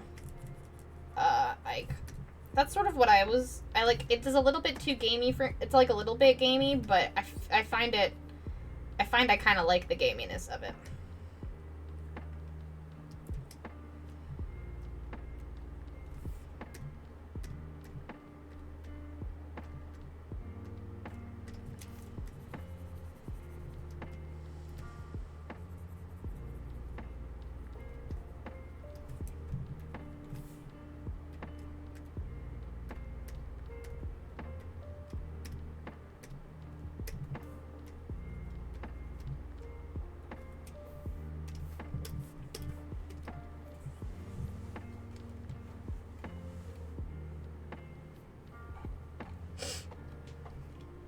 Hi, First Clone. Welcome on in. How's your Saturday going?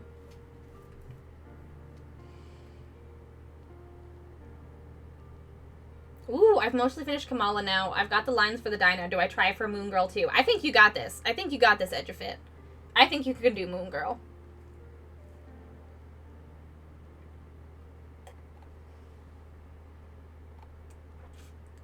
You never realize how many doors are between your car and your apartment until you have to have multiple trips of groceries. Ooh. Yeah.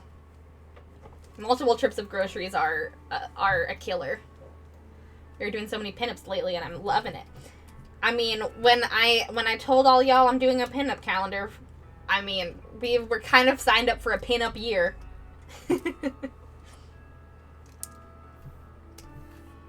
And I am also loving it. I'm having a really good time. Because it's also, as much as it is good, ooh, hot lady, ooh, big titty, I just really love practicing anatomy.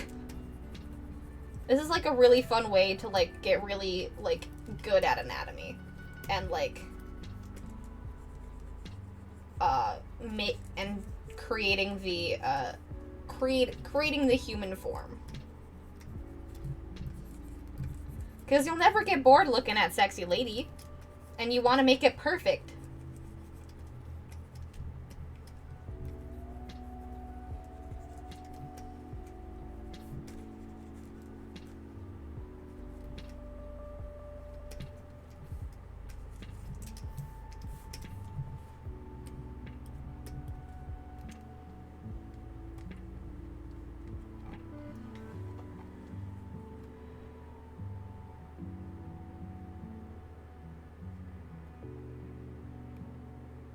Pretty good. Just got out of my D&D game. We're pretty screwed, but I think we might be able to just barely survive next week.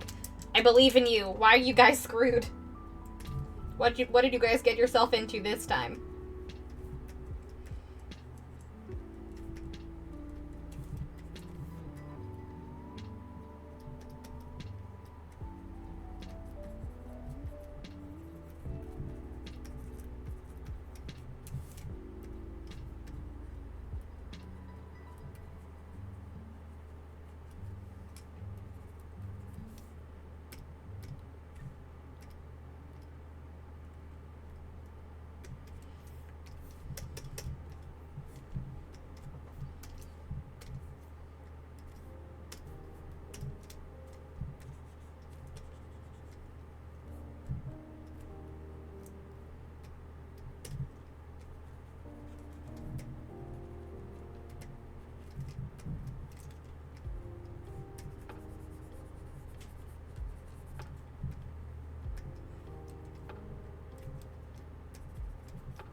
Ooh. The next step after dinner is to work on my Helldivers tabletop conversion. Fuck yeah.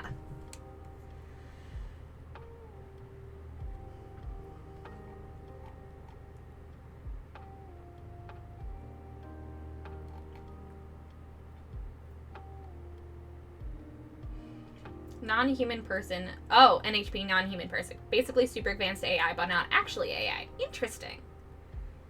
Isn't NHP Neil Patrick Harris? Okay, that's kind of great. That's kind of fucking great. Edge of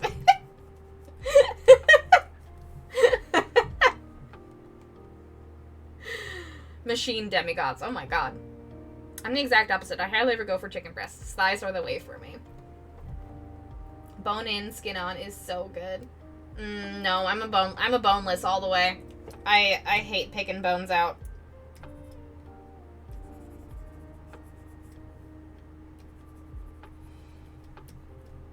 I'm a boneless chicken bitch.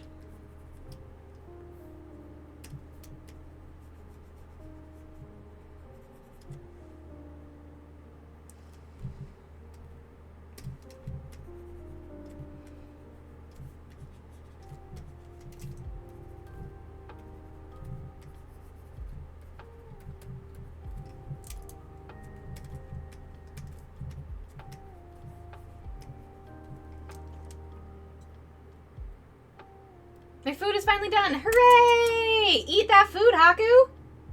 No, when I think of gamey, I think of salt taste, not texture. Interesting. Which I like. I had some venison steaks that were just, ooh. Yeah, whenever I think of gamey, I think of texture. I'm much more of a texture person, though. I'm very sensitive to texture.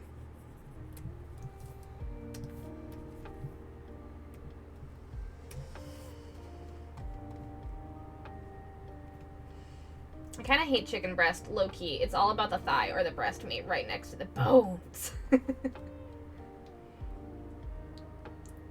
Otherwise, it tastes dry to me, no matter how well it's cooked. Interesting.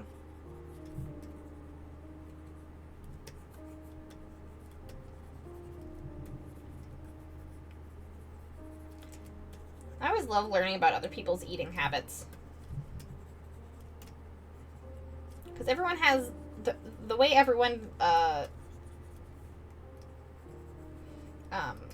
interacts with food and taste buds is are all very different.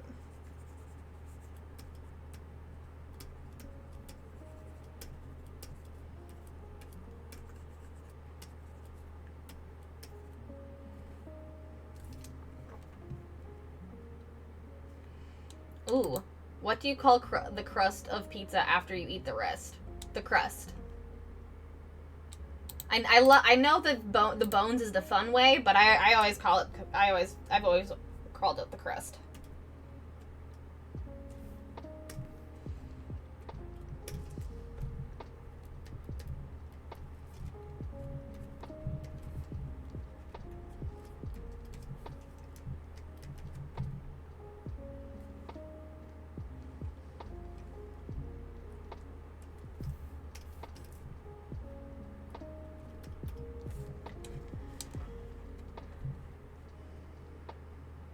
Yeah, if it just takes you multiple weeks per image, that's most of the year right there. Yeah. I'm not doing all of this on stream. I'm doing most of it offline. I'm doing like the sketch and stuff on stream because I think it's fun, or when I have a no brain day and I just want to draw titty, which is today. But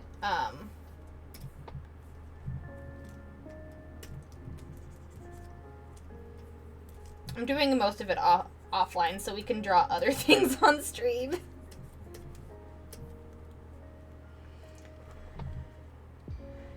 My fridge is now mostly juice and soda, as it should be. Juice is great. Juice is great. I love juice. I do remember pizza bones. What do you mean when you eat the rest? You eat the crust with it, cowards. I sometimes eat the crust with it. It depends. It depends. It depends on what kind of crust, I guess.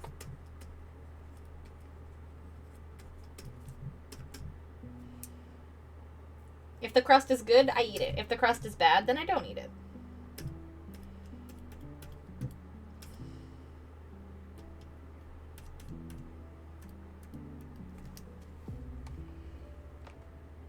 Yeah, I have texture problems, so if I get any gristle, I'm gonna gag. Boneless all the way. Yep. Boneless all the way for me. I really don't like the gristle. I also, like, if I just, like, get any, like, if I'm chewing through foods and I get something hard, when I don't expect to get something hard, like, there's a little piece of bone in it, that's immediate gag reflex for me.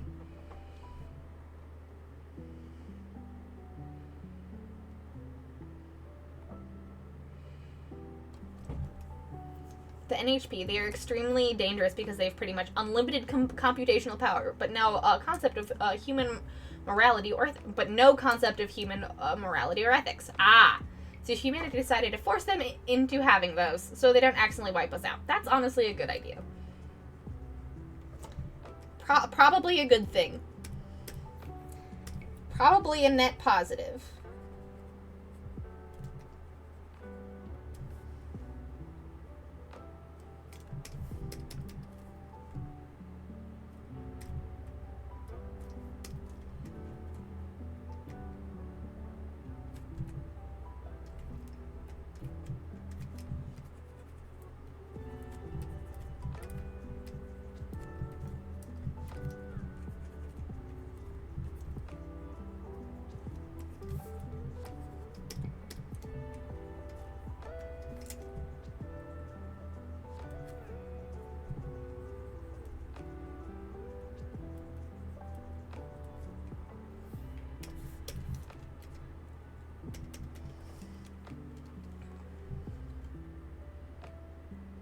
Let's not forget that the first one you drew this year was some flawless male anatomy too.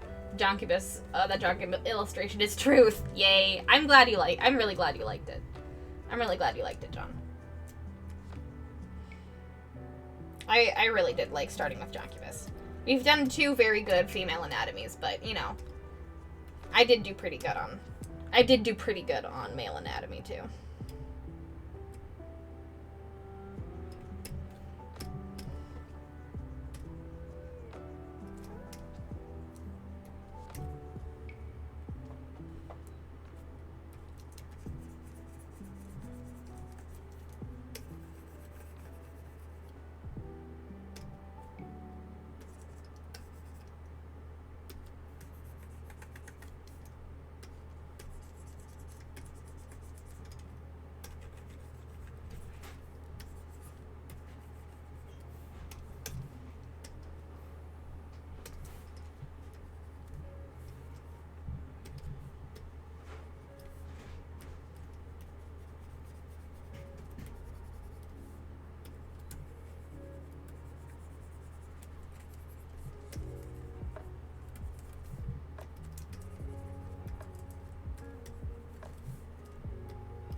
Chicken thighs are the best.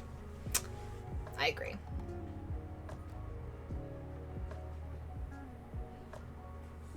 I'm loving the suburban wipe standard of the garage drinks fridge, but it's just my regular fridge. Ooh, first clone's D&D story. Well, we infiltrated a castle and got caught. Now reinforcements are coming, and if we don't get a teleport off, there's no way we're surviving. And there's a mage that can just make spells not happen. Not a counter spell, just nope. That's not good. That's not good.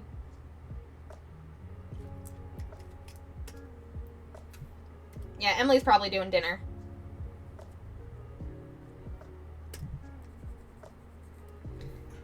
Emily's probably doing dinner right now.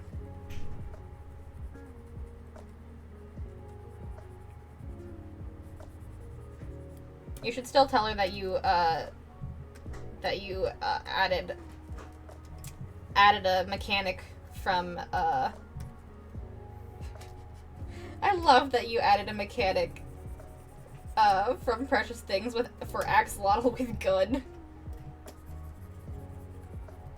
That's so funny.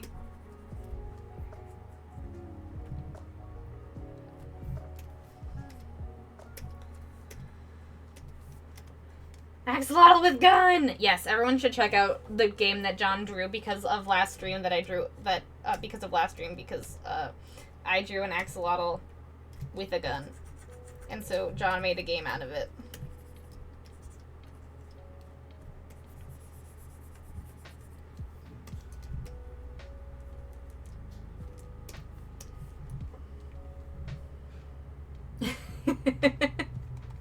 But yes, first clone, that sounds like you're in a bad way. Is it the wizard that can just make spells not happen with you? Or are you just having to hopefully get it off before that wizard gets there?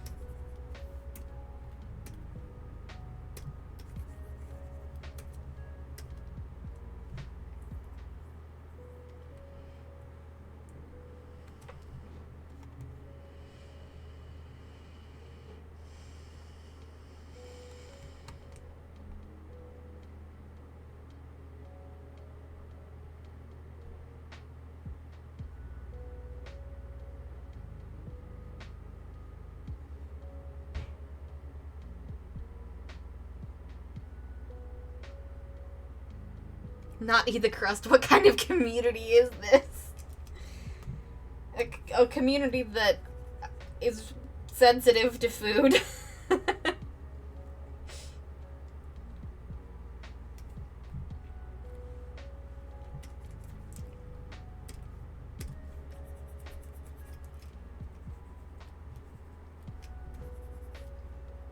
It makes me happy to know that I'm not the only food-sensitive person here.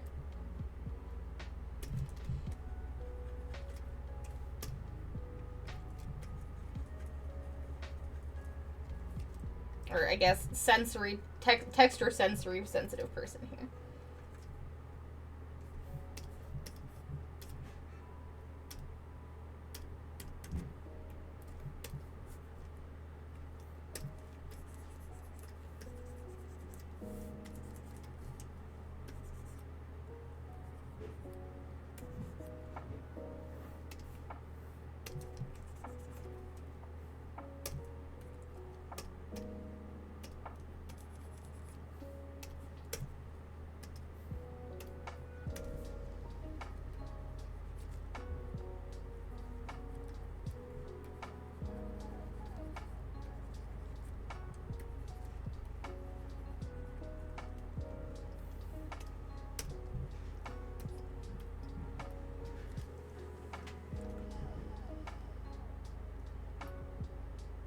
Oh, the wizard is there. We're hoping that they don't have Devil Sight because I do, so another party member is going to drop some darkness and then I should be able to teleport us out. Fingers crossed! Whew! Fingers crossed indeed. I'm hoping for you, First Clone. I'm hoping for you.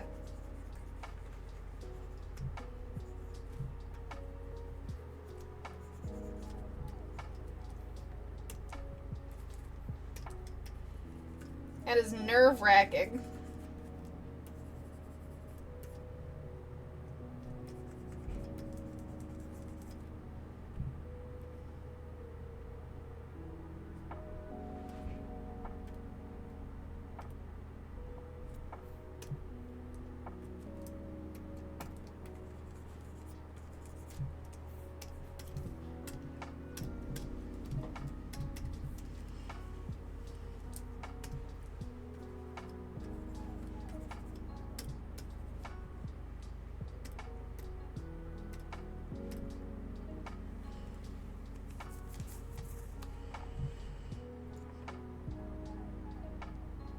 We all have food-sensitive. Texture is the enemy.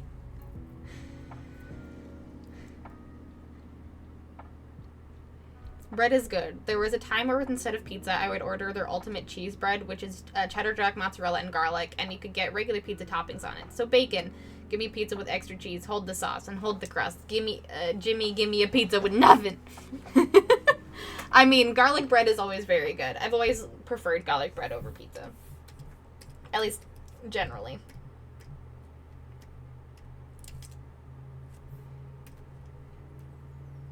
But now that I know that wood-fired pizza exists, I love wood-fired pizza. That's 100% the way to go.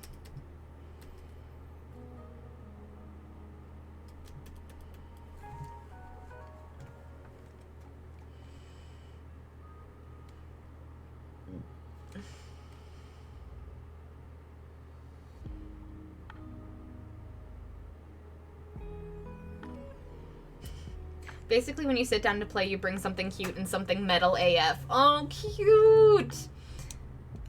You can hand one of those things to the jam at any time to restore your stats. Oh, that's a really fun way to do it. You have to bring something to the table, and the physical thing, that's fun. I like that idea.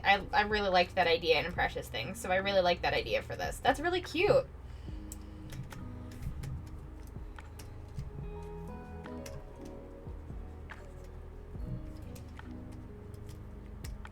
Give the GM a little gift so that you can restore your stats.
Chat is going so fast this stream. I'm having a hard time keeping up. Oh my gosh. Okay. Dismantling capitalism. K-pop dancing axolotl. All right. Looks like it's gonna be a K-pop dancing axolotl. Good job. Good job, Nico.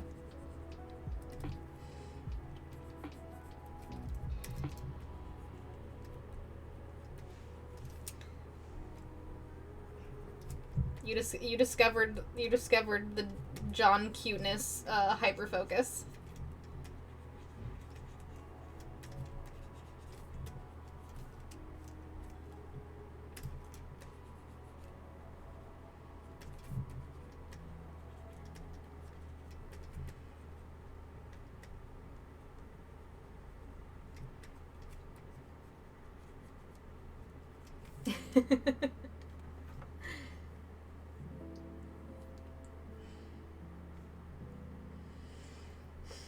I'm gonna take yours and Matt's and condense it to the personal trait behind it, slam poetry. That's pretty good.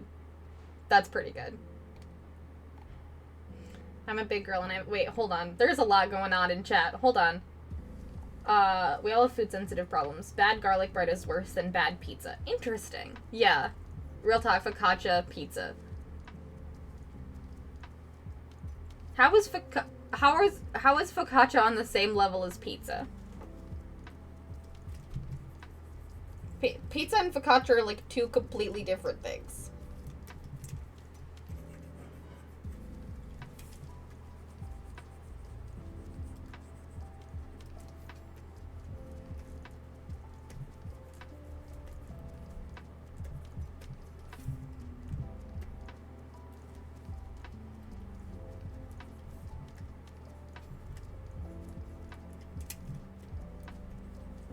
Or maybe I just don't know what you mean by focaccia.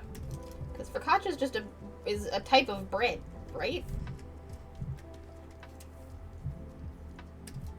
It's a type of loaf.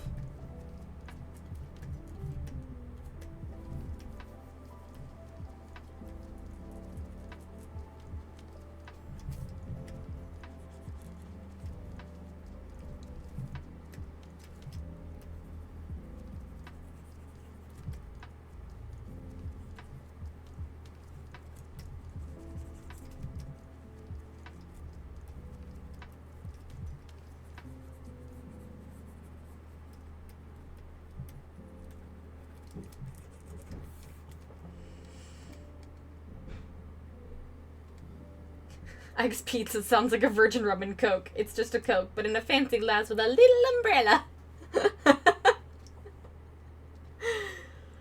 When I was a kid, I ordered pizza, extra cheese, no sauce, occasionally pepperoni. Just cheesy bread. I did this like 3 years ago. Aww. Now I'm a big girl and I get very light sauce because texture is the enemy and tomatoes are in general.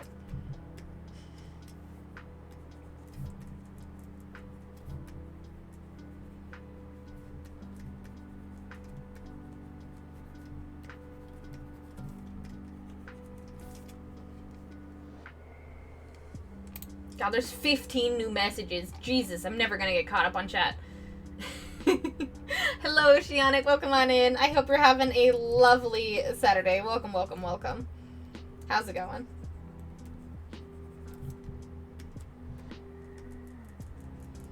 Chat's just going a million miles an hour, and I've just accepted that there is no way I'm gonna get caught up. Feel free to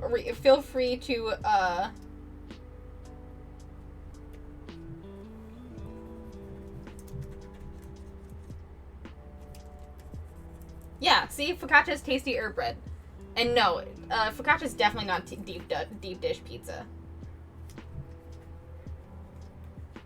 Deep dish pizza is like so like choked in sauce.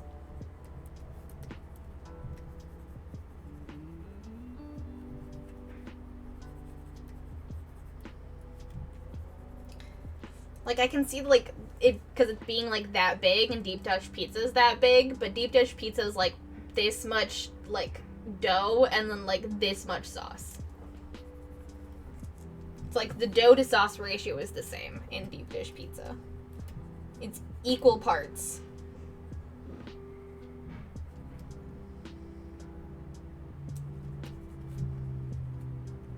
It's more like pizza dough with lasagna with pizza toppings.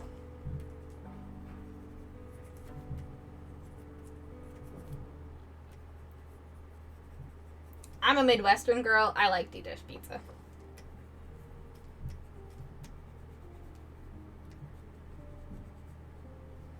I don't have it very often, though.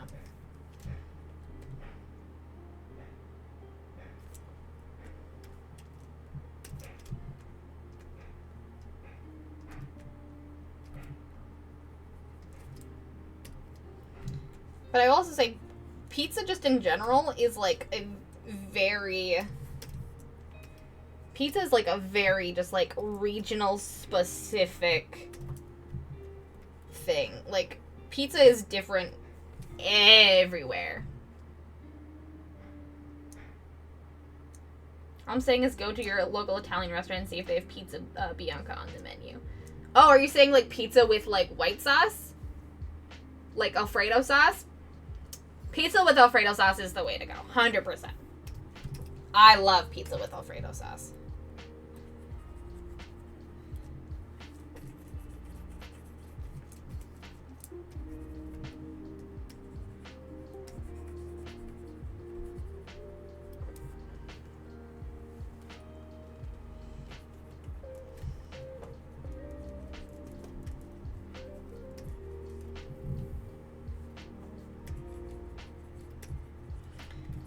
Pizza with pesto or pizza with Alfredo are, like, the way to go.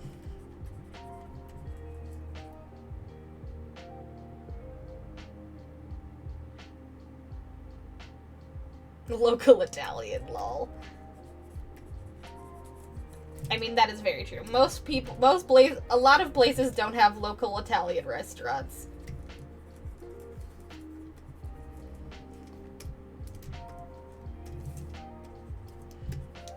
Especially in the U.S. If you're not living in a city, you're not gonna have a local Italian restaurant usually. The best you're gonna get is like a chain, which of like Domino's, Devani's, Pizza Hut, things like that.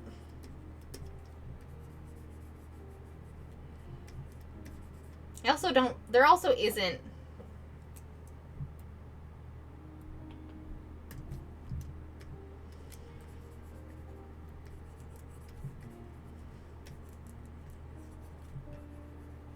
I'll also say there's not a lot of local Italian restaurants around here. In the Twin Cities either, weirdly enough. Or at least ones that I know about that people go to a lot. Like, Cassetta is one. It's an Italian grocer, but, like, they're Italian, like, I don't know. They're an Italian grocer, and their, like, desserts are great, but personally, I am not the biggest fan of their food. I mean, their food is fine, but it's, like, I don't know. Having gone to Italy, and been in Rome, like, there's nothing like it. There's nothing that's going to satisfy my Italian taste buds. I've been ruined. Ruined! So I have to think of, like, pizza and pasta on, like, a different level. Alfredo pizza with chicken and herbs. Fucking incredible. My pizza choice these days. Yes. Alfredo pizza with chicken and herbs is so good. Flatbread Alfredo, grilled chicken, bacon, feta, spinach. Yes! Yep. That is genuinely nix the flatbread because I like the Domino's crust, but that is genuinely my Domino's order. Okay, Nico, what is pizza Bianca? I assume it's Alfredo pizza. But other than that, I've never heard pizza Bianca before.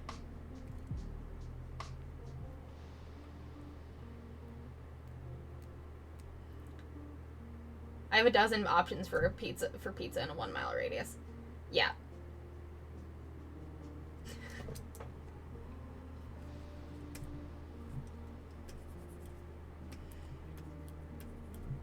But I wouldn't call, like, the pizza option, like, unless I might be wrong, John, but, like, where you live, is there, like, a local Italian restaurant, or is it just, like, here is a pizza-specific restaurant?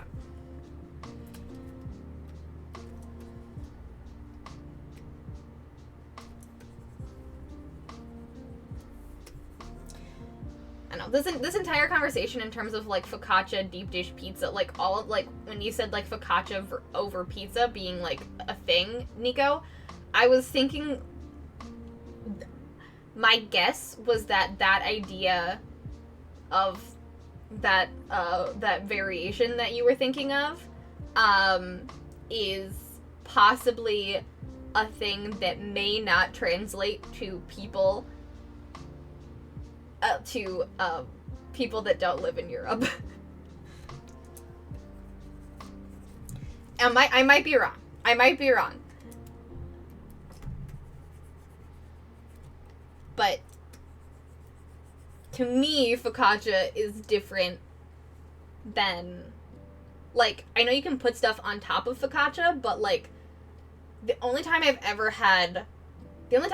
went to a place and gotten focaccia was when I was in London, and I could just get a focaccia with, like, whatever I wanted on top of it. That is not something I've never been able to find where I live. And, like, same with pizza Bianca. I'm sure there are places, but I do not readily know of them. So that's kind of why I wanted to, like, posit the question of, like, what do other people think of these, like, what are other people's, like, touchstones for these things, because I'm curious if it's specifically a European thing.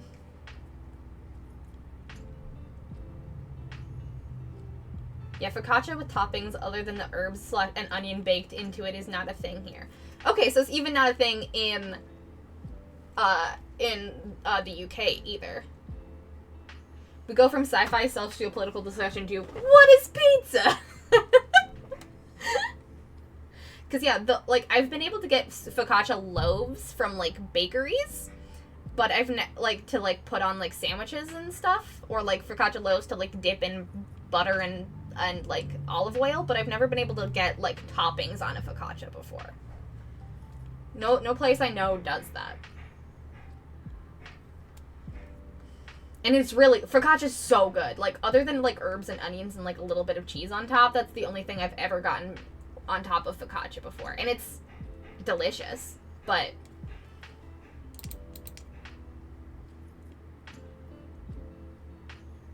Oh, okay. That's pizza Bianca.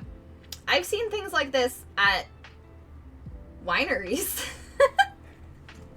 I've seen like this at wineries. Yeah, no, that's...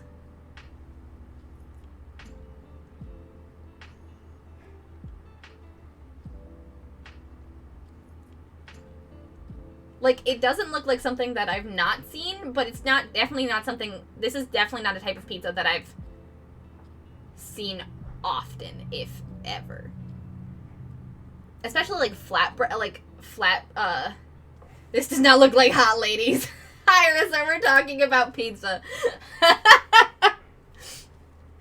This is, like, to me, this is, like, flatbread in the U.S., and the only time I've ever gotten, like, good flatbread is at wineries. Interestingly enough. But this looks fucking incredible, and I really want some. This is making me salivate, and I'm very hungry now. I'm gonna scroll up and look at what the focaccia is that Strolar put. Yeah.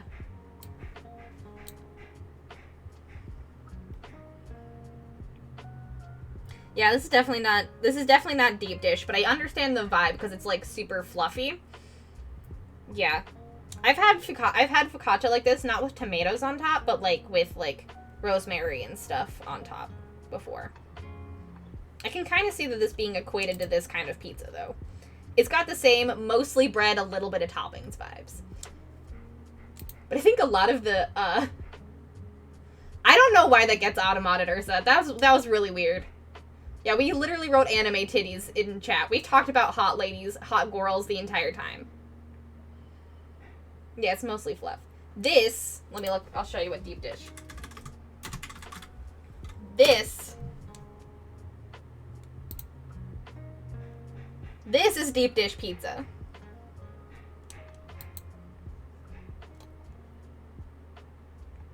It's a pie with lasagna in the middle.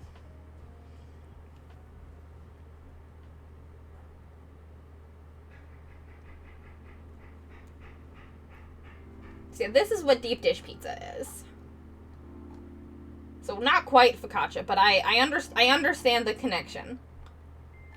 This is what deep dish pizza is. Basically a lasagna pizza. Basically a pie. Yeah, the cheese is under the sauce. The cheese is under the sauce. The cheese is on the bottom, and then you put sauce on top. And then the kind of pizza I think a lot of us are thinking of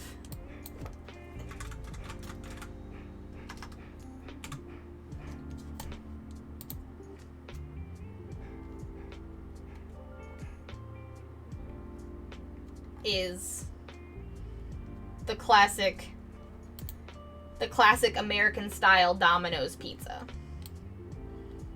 with like fluffy crust, a bunch of toppings, it's heavy.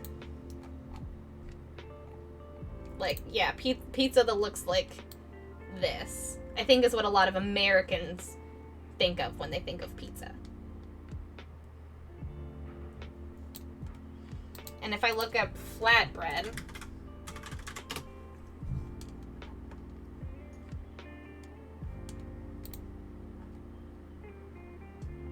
yeah, it's not quite the same of what you posted, but like these like flatbread pizzas are pretty common in like fancier locales, like wineries or things like that.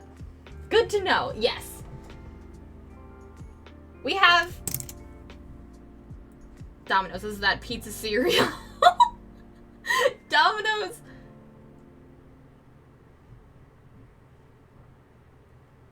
I assumed it was just another name for what? Oh man. Let me tell. America has so many names for pizza, guys. Pizza is different based on state. And the only like, when a lot of people think of buying pizza, we think of like the fast food types of pizzas, because those are all basically the same. Twitch takes a firm stance on feminism on the side against women. And it's like the Domino's pizza, the Pizza Hut, the Little Caesars with like this like squishy crust with a lot of toppings on it. That's not always the case, but it's like the one that a lot of like it's the one that like when like you think of a pizza, that's the pizza that you think of, I think.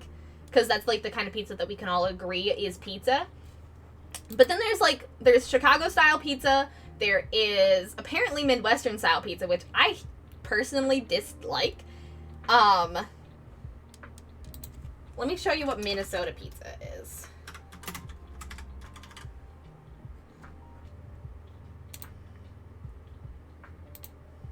Let's see if Minnesota pizza is this like flat pizza where it's basically like a cracker crust. It's like, and then you cut it into squares, and it's like melty cheese everywhere. I personally hate the like, you basically just dried out and burnt the bottom of a pizza. I personally really dislike that, but it's apparently the Midwestern Minnesota thing. I don't like it, but you know. Oh, wait, I don't know the sad Irish pizza. Do not enjoy. Me either. I don't like it either, Hannah. I do not like it either. Yeah, and then there is New York pizza.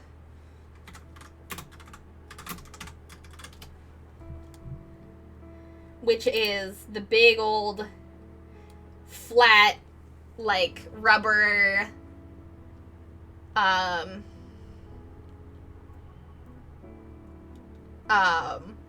like flat rubber floppy pizza. That's also this is like the slice is what you get in New York. But then there's like this beautiful like, and then this is a fun image because this is Italian pizza, which is better, and then New York pizza. Which is, I think, I am not entirely sure, but when Nico, you're thinking of pizza, maybe this is what you think of as the Italian style. I don't know. I'm not entirely sure. Like, I mean, yeah, pizza's not bad. Pizza's not bad. But yeah, I'm curious for all of y'all people in Europe, what pizzas do you think of? When you think of pizza, like, Nico was like, oh, pizza Bianca, that's a whole thing. I have never seen this be served in any place that says that it serves pizza in my time in the US.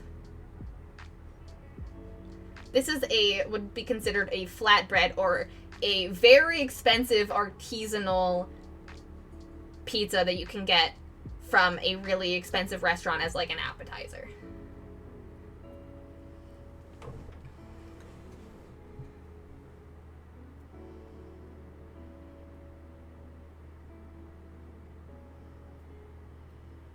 So I'm curious.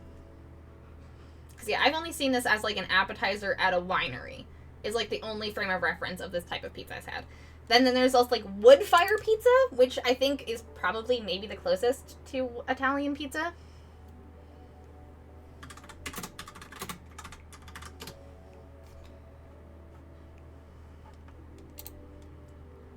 Like, these beautiful wood fire pizzas, and that's what I love, is these wood fire pizzas.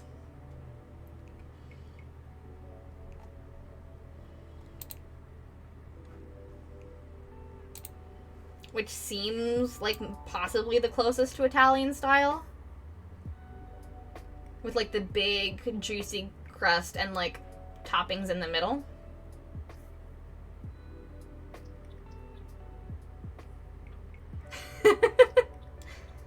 So yeah, our frame of references for pizza, I think in the US are vastly different.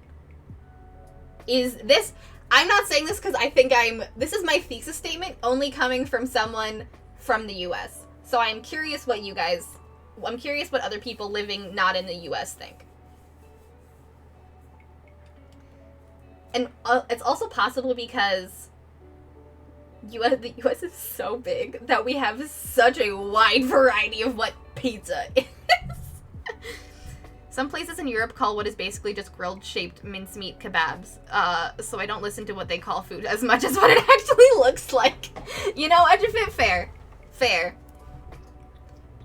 But to go back to this whole thing that Nico was talking about, I really love focaccia, and I would take this type of focaccia over this type of pizza any day. Yeah, the problem is that the state is a country size, 100%, which is why we have a pizza in various different regions.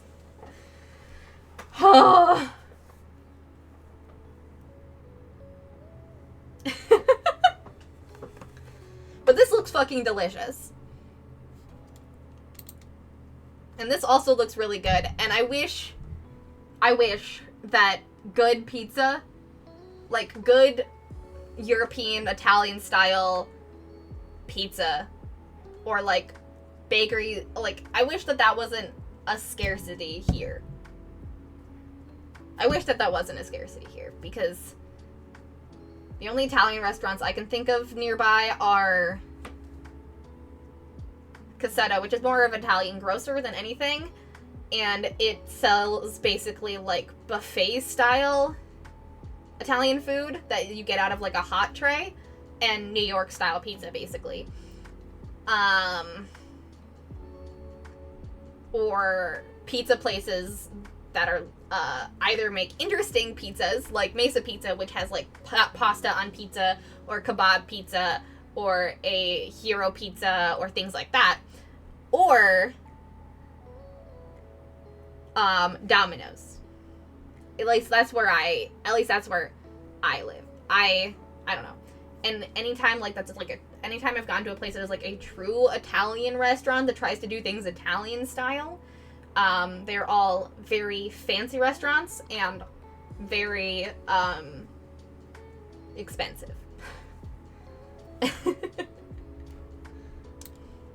So I guess this type of pizza probably exists in place. It's just behind a paywall, I guess. We also don't have like bakeries or like markets on the corner that you can go and just like get a focaccia, or you can get like things. Like there are some, but like they are few and far between, and it makes me so sad. And I'm just putting this out there as like a person that went to London and spent 2 full days at the I can't remember the name of it, but like the market,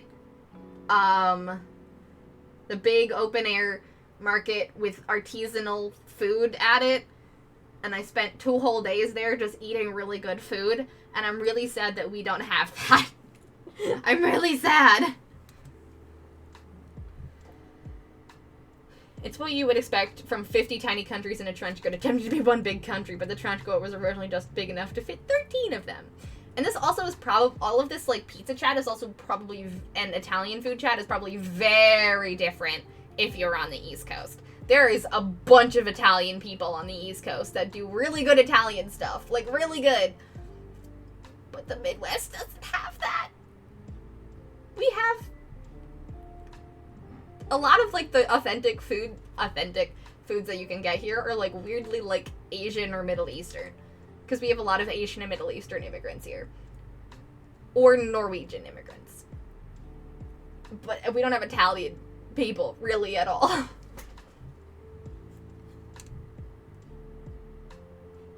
That literally doesn't narrow down where you were, because we have so many of those things. See? Exactly, Edgefit, that's what makes me sad! Borough Market, that's what it was. It was Borough Market. Anyways. Yeah, we have a lot of Norwegian people, but not a lot of Norwegian food. Like, we have a decent amount of German people here, but we have, like, 2 German, like, authentic German restaurants. And only one of them I've been to. Black Forest Inn. That's, like, the only one I've been to. Which is fucking insane. We only have, like, 1 German restaurant. Anyways.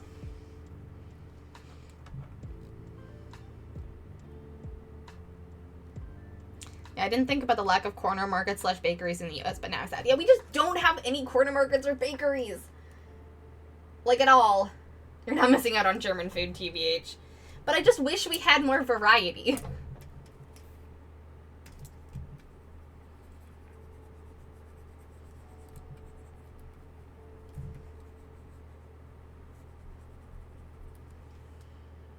That's true. We do have the Mall of America. And you know what the Mall of America has? Fast food. Oh, that's not true. We do have an Italian restaurant, and that's Paella, which is a specifically pasta restaurant.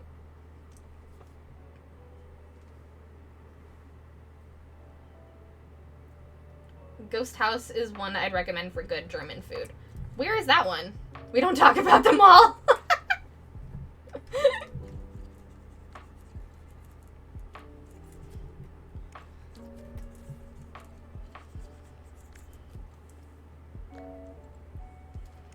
My friend's cousin was visiting from the East Coast near Boston, and they asked me where a good coffee shop was, and I was like, well, you need to drive a minimum 4 hours if you want something other than a Starbucks or a diner. Yep.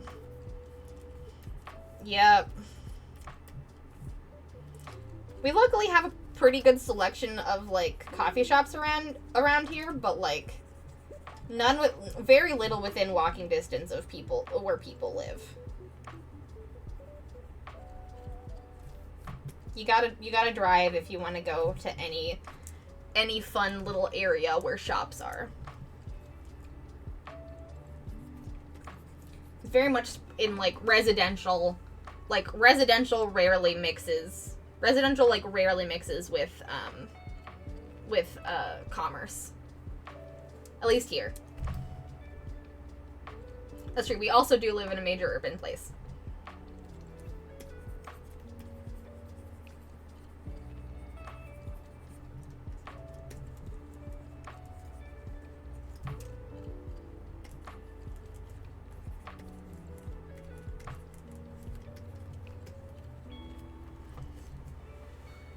I live in a town smaller than the suburb area you live in.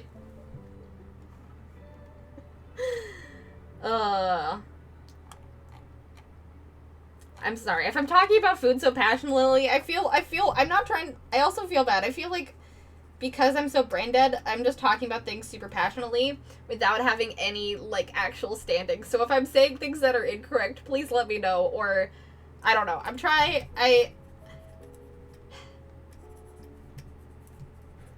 Basically what I'm saying is I wish I had the context for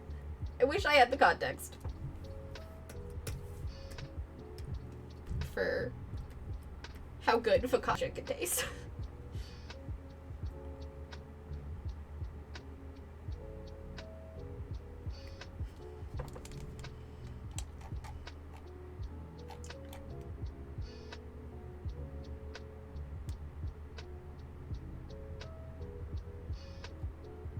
Yeah, kind of like, it's kind of like the breakfast sandwich debate. You can get a lovely breakfast sandwich in LA for like $20 with a bunch of artisanal ingredients. But in NYC, you get it for like $5 and it's grisly as hell, but also good. Yeah, that's very true. I don't know, man, Little Caesars $5 pizzas got me through sometimes. Oh yeah, Little Caesars used to be a lot better, Ursa. The quality of Little Caesars has gone down quite a bit, and now Domino's is on the rise, but Little Caesars definitely was the cheap pizza chain for a while. I also see you guys giving me chanclas, and I do realize that we have just hit 3 hours and we haven't taken a break. Yeah, the snack break is just dinner time. Yeah, it's looking like we're probably gonna be ending soon.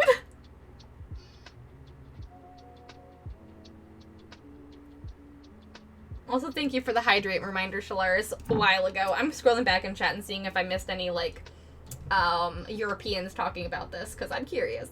Or Europeans, or people that live not in the US.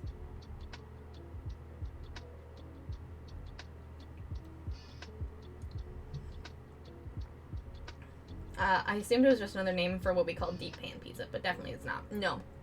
Yeah. Going back.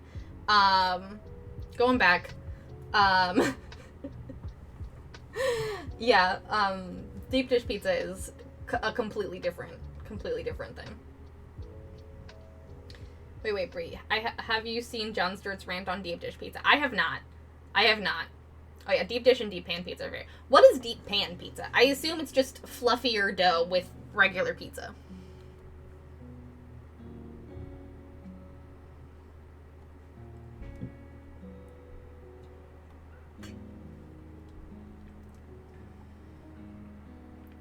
And if it says, honestly, I'm just not that into bread and pastry dishes, including pizza, but in Europe, I've seen them treat all kinds of baked goods as pizza base. I've seen that too, and I've been really intrigued. Having just, like, flatbread pizza, or, like, focaccia pizza, or things like that, with, like, pizza ingredients on top, sounds so good. It sounds so good. Thank you for the pizza rant. Thank you for the pizza rant in Discord.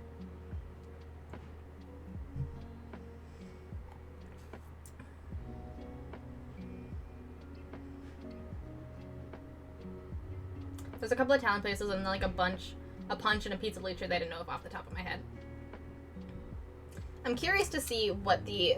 oh yeah, there's also Olive Garden near here. That's also another one. But I wouldn't call that an Italian restaurant. Really. Oh, they make deep pan at Green Mill. Interesting. Oh, yay! Edufit, I'm so sorry that your thing crashed, but I'm glad that it worked well. Is this the picture? Yeah, that's a picture of the Bianca pizza. The Bianca pizza looks so good. Ugh.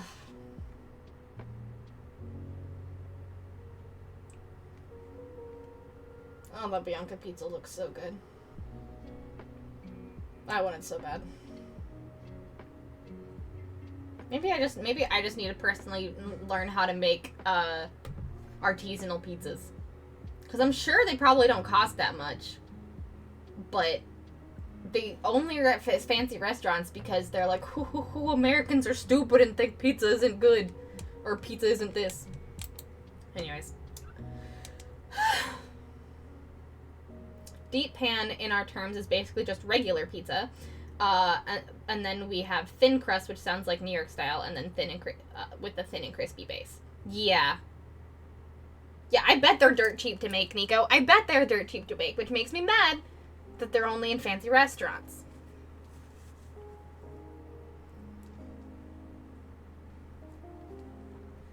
Yeah, NYT pizza is very bendy. I bet thin and crispy base, if you're thinking thin crust pizza, is probably more along the lines of like the pizza bianca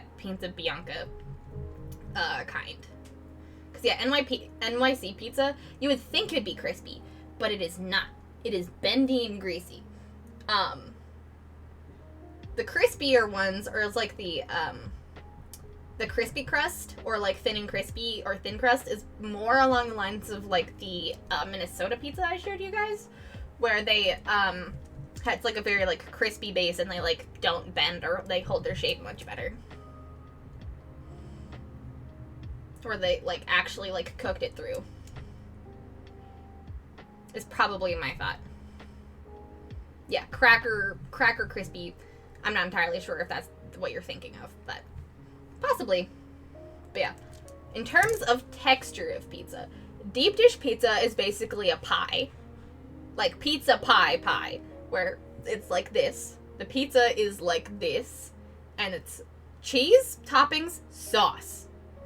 And then there is New York style, and then there is the deep pan pizza, which is just, for us, I think is just regular pizza, where it's like nice and fluffy, but with like about this big, nice and fluffy crust, but crispy on the bottom, and pizza toppings on top. And then there is New York pizza, which is super thin, but about that big, and then if you hold it, it goes bleh. And you have to fold it and put it in your mouth, or hold it like this, so it like gets like a paste so that you can put it in your mouth. It's bendy and greasy and not doesn't hold its shape at all. And then yeah, you fold it for structural integrity.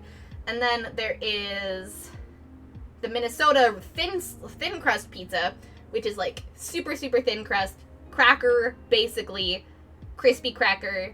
The crust is terrible. It's like the bones of the pizza, and you can hold that up. Those are basically like the textures of pizza, and they vary in that. And then there's like the flatbreads, which are softer but crispy on the bottom, and then there is the oven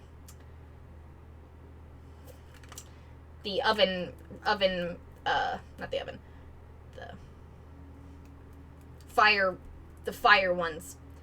Good at words. Brain is working. And then those are, I assume, more like what Italian pizza actually is. Based on the fact that I've had Italian pizza, that is more what Italian pizza was for me when I went in Italy and had pizza. Anyways.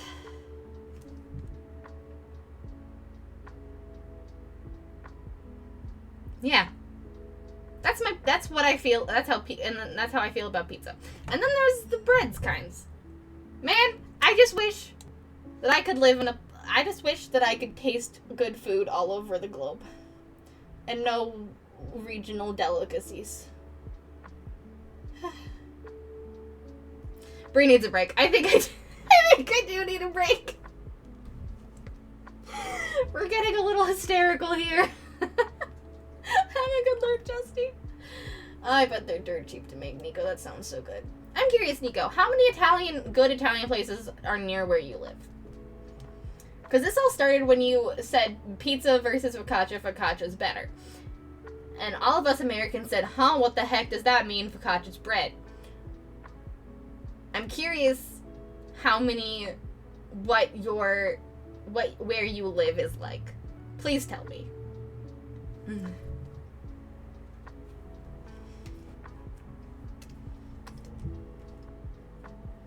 We'll end after I hear what Nico's life story is like.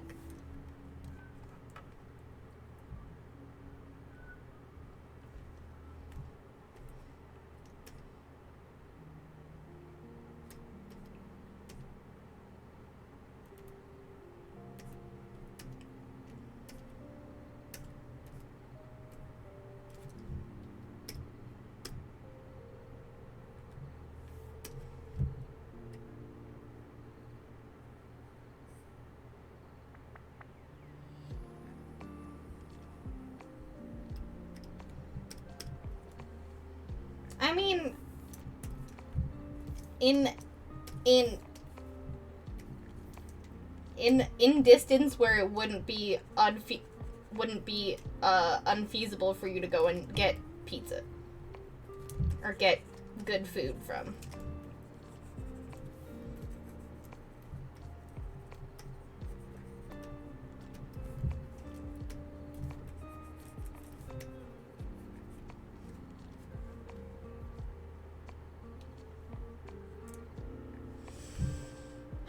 I know, it's time to end. It really is. I think it's time to end.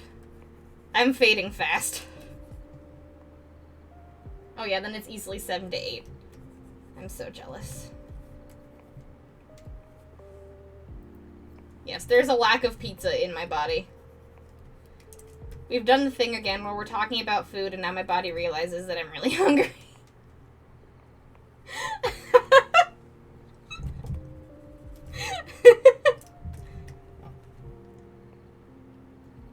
No, I'm having corned beef for dinner.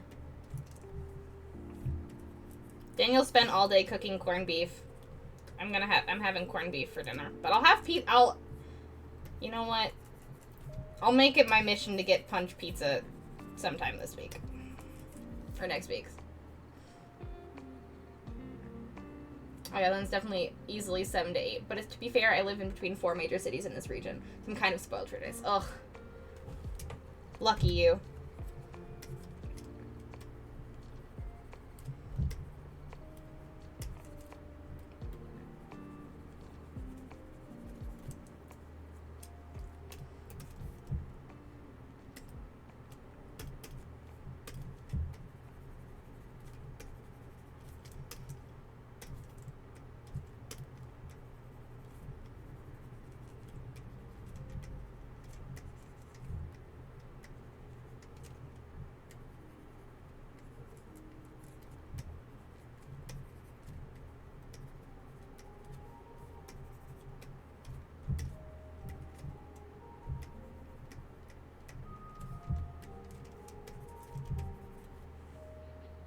I'll drive over there and end the stream by way of pizza delivery, ma'am. Oh. No, I'm gonna end the stream soon. I promise. I promise. I can feel it too.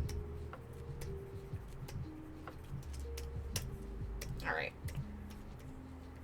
There we go. We've done a lot of rendering. We've done a lot of rendering today, guys. Look at us. We've spent most of this stream chatting, but hey, Suck Your Brie is looking really good. Suck Your Brie's render is looking real good. Thanks for hanging out, Bell. It's lovely to see you, Hannah.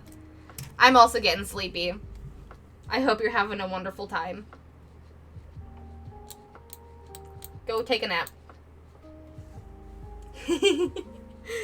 She's looking good. Why are 12-year-old girls so much harder to draw than adults? Yeah, puberty is such an awkward stage because you don't want to put too much boob on them, but a lot of time when you learn how to draw adult women, it's boob and the curves, but 12-year-olds don't have that. Thank you all for being here. Thank you all for giving me so much to think about when it comes to socio-political and economic things with sci-fi, and also when it comes to apparently a regional pizza. Look, the world is hard but titty soft, and I think we can all I think we can all relate to that. The rendering on the lingerie looks so good. Thank you. I haven't done much. I literally just put a light and a dark color on it. But you know, zoomed out, it looks pretty damn good. I spent most of the stream getting her skin to look right. But yeah. Thank you for being back, Odds. It's lovely to see you. Here's my question. How does corned beef? You corn it with vinegar and corning spices. In the end, everything comes back to the herbs and spice! The spice must flow. Season your food. Look up regional cuisines that you've never heard of. Make it. It's probably not all that hard. I believe in all of you. Also, think about sci-fi. Also, Nico, I'm very sorry I didn't get to read all of your things about AI, but I read a little bit of it just by proxy, and I would love to hear more about it some other time. The AI of putting a demigod computer in a mech sounds fucking insane and really cool, and I'd love to hear more. Yeah, this is a stream. Thank you all so much for being here. What started as a brain dead stream where I thought we were just gonna like vibe and color turned out to we were talking about some really big thoughts. Real big thoughts. Oh, trust me, I will talk about it. Yes. Yes. Also, thank you for being here. Thank you for putting your thoughts into all of these different conversations. The nuance in this community and the respect that everyone has for everybody's opinions is absolutely lovely. And I'm glad that we can, like, I feel like in other communities, talking about intense sociopolitical themes and, like, white savior complexes and, like, the themes that it takes about, like, in the white savior complexes and, like, the themes of eugenics are hard to talk about in other Twitch communities, as well as sometimes, like, regional foods is sometimes hard, and it can get real toxic real fast. But here, it's just an interesting conversation where we could all just kind of vibe and talk about how we view different things and the intersections of how we view them, because we're all going to be different, we're all going to have different views on things, whether it is about meta sci-fi or just about regional cuisines that we understand. So, like, thank you also so much for being respectful and interested in having these conversations and respecting each other and each other's time and everything. So, I really appreciate it. I just wanted to put that out there because it is something that I really, really, really, really appreciate about this community. Also, thank you, Ike, for the raid today. I really, really appreciate it. I really love your community, and I really appreciate all of y'all being here and sticking around. It means the world to me. And thank you for showing me your pretty ladies when I was drawing my pretty lady. Pretty ladies make the world go round. And then everything back to herbs and spice. Oh, trust me, I will talk about it. There's so much lore. Lancer only exists like 3 years or so, and there's already such a deep well of things to pull from. That's pretty cool. I didn't realize that it was only 3 years old. Smooth brains make good runway for thoughts. Yeah, the thoughts just slide right over them. Goes woo! Alright, I will see you all on Tuesday, hopefully, as long as my brain continues to work or I can find good ways to cope with my brain deadness. But it's been great to chill too. Have fun, all. Have fun. Have a great weekend, everybody. For those of you that do things for St. Patrick's Day, have a great St. Patrick's Day tomorrow. For those of you that don't worry about it. And just have a great weekend. And I will see you all on Tuesday for hopefully finishing up the Six of Pentacles. See you all very, very soon. Bye!